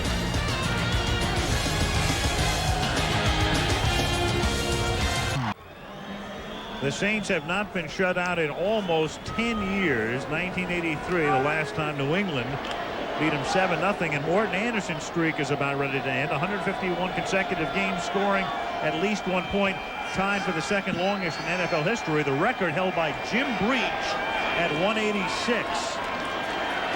And Buck throws, and the catch is made for a gain of 24 by Irv Smith. So Jim Breach, who spent most of his career with Cincinnati and some of it with the Raiders, looking on tonight, and I know what he's rooting for. Yeah, he's rooting for the Saints not to get into field goal territory. That's maybe the future tight end for the New Orleans Saints. Irv Smith out of Notre Dame, the rookie 1st-round draft pick. Here's Buck. Whoa! And they get a man open, and yes, it's early, and he takes it to the 28-yard line. And Morton Anderson is back in business here now. Well, the question is, do they even attempt a field goal? Absolutely. In these, assuming that, Mora knows that streak is important. Al, nobody wants to get shut out. You kick a field goal. There's a stigma about being shut out in this league, and you darn right you kick a field goal. Wait a minute, guys. It's first down. Yeah. No, but I mean, if it comes to that, I think they'll kick a field goal. Stay tuned. That's right. Don't leave yet. Don't touch that dial. Oh, intercepted. Okay, touch that dial. That's Eric Davis making the pick at the 1. There's a flag. Whoa, wait a minute. It's got to be personal. Oh, my gosh, that's going to negate it. If it comes, I think the Saints are going to get another chance. They're going to be well inside Morton Anderson field goal range. Oh, the nail-biting tension. Shameless attempt to hold audience, Dan. Yep. I'm just trying to stay awake. Roughing the passer, personal foul, number 56 on the defense, 15 yards, first down. That's Harrison that gets flagged. Martin Harrison going to come in from the left. There he is. Yep, you're only allowed that one step.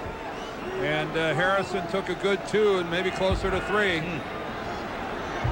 Didn't look like much, but Morton Anderson's heart rate is accelerating over on the Saints sideline. Look at him limber up. Look at this man loosen up. He can't do enough to get ready. All of Denmark is on edge right now. East Lansing is going wild. First down at the 14. 2:09 remaining. And the catch is made by Floyd Turner, who gets tackled at the 5-yard line by Michael Magruder, and we have come upon the 2-minute warning. Oh, they're going to ice him. They're going to ice him. Right. He'll be exhausted. Ready.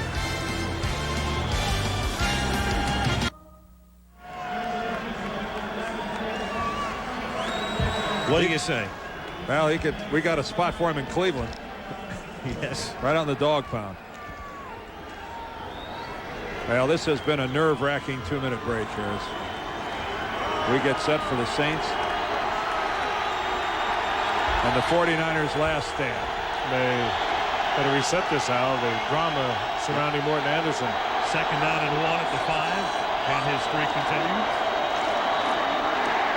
Well, Derek Ned is stopped. Yard loss. Going to be 3rd and 2. I don't believe they just took a timeout. They did. They did. And that enables us to tell you that Monday Night Football is being brought to you by Cadillac and your Cadillac dealer, creating a higher standard. The people at Nike who encourage you to just do it. KFC. Try the Colonel's new rotisserie gold chicken at KFC. They do chicken right. And new loose fit Dockers. Nobody does pants like Dockers. Kenny Wolf producing tonight. Craig Janoff, as always, taking the shots. And look at this right here. And our ace crack crew at their best tonight. And they have stayed to watch this spine-tingling finish.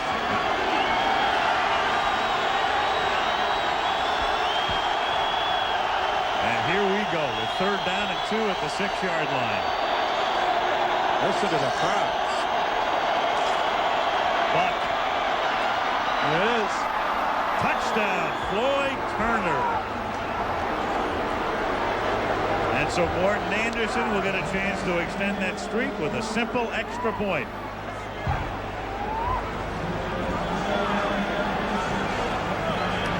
Well, this game is now officially over.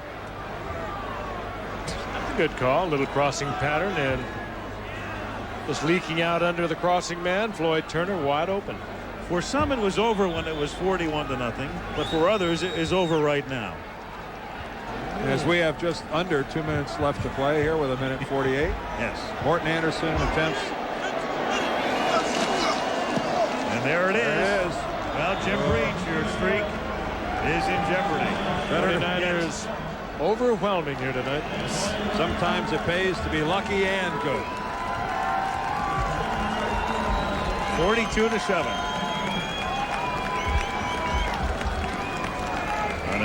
consolation touchdown. Extra point by Morton Anderson with 1:48 remaining. Well, the 49ers will now be tied for the best record in the NFC. Dallas and the Giants on top in the East. Detroit is 7-3 in the Central, and San Francisco 7-3 in the West. The best records in the league belong to Buffalo and Miami at 8-2. George Tirebiter, we needed you yesterday. Crowd tonight, 66,500. It is the largest crowd in the history of Candlestick Park. Why is that so, I wonder? Because we sneaked a few extra people. Oh, and they also added a few seats here, didn't they? Yeah. They've been kind of creeping, closing up a few of the exits and adding a few seats. And I think it says an awful lot about the fact you had a division leaders meeting tonight. Jack O'Hara, our exec producer, and tonight's game produced by the Wolfman, Ken Wolf, directed by Craig Genoff. Joe Chavo, nary a knuckle job again tonight. Our associate director, Ben Harvey. Dick Buffington producing our halftime. As Morton Anderson, now that he's loosened up, sends one down to the 7-yard line, and amply brings it back to the 23. Ed McKenna, our production manager. Dennis Zabo, Jim Licata handling our technical operations. Fred King and Margaret Schaefer doing their typical stellar job. Steve Hurt cranking the dials and the computer. Our director of information. Kirsten Anderson controlling us in the booth. George Hill, our statistician. Malibu Kelly Hayes, our illustrious spotter, as we get set to take this show to Indianapolis next week. 49ers will run out the clock with a couple of kneel downs, and a little skirmish ensues here. Guy McIntyre saying, hey guys, knock it off. What are you doing?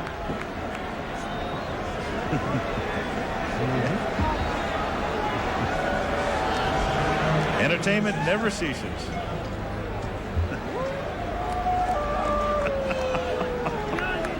It has gone to the dogs. Yes.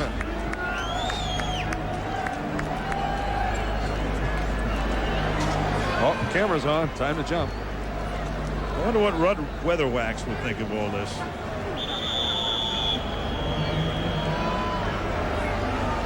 What a show tonight by the 49ers. I don't know if Lassie could have jumped that. I don't think so. Jerry Rice, huge night. Steve Young, huge night. 49ers. And less than 3 full quarters for both of them. This game was over by halftime when the 49ers took a 28-0 lead. Saints will just do whatever they can to regroup, try to turn it around next week at Minnesota, and remain in the thick of the playoff picture. But they suffered an excruciating loss last week, and they were just simply blown out tonight. Tom Rathman returns to action, and the 49ers with a near perfect performance defeat the New Orleans Saints at Candlestick Park. The final score 42-7.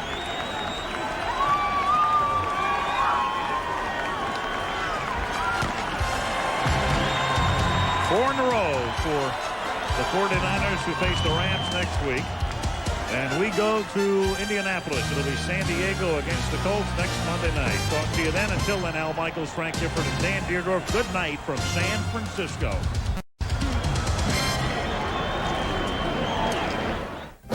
Thanksgiving Day on ABC Sports. Georgia battles rival Georgia Tech. Then on Friday, a doubleheader featuring regional action and a national showdown when undefeated Nebraska hosts Oklahoma. Now, except on the West Coast, stay tuned for your local news at ABC News Nightline over most of these ABC stations. This has been a presentation of ABC Sports, recognized around the world as the leader in sports television.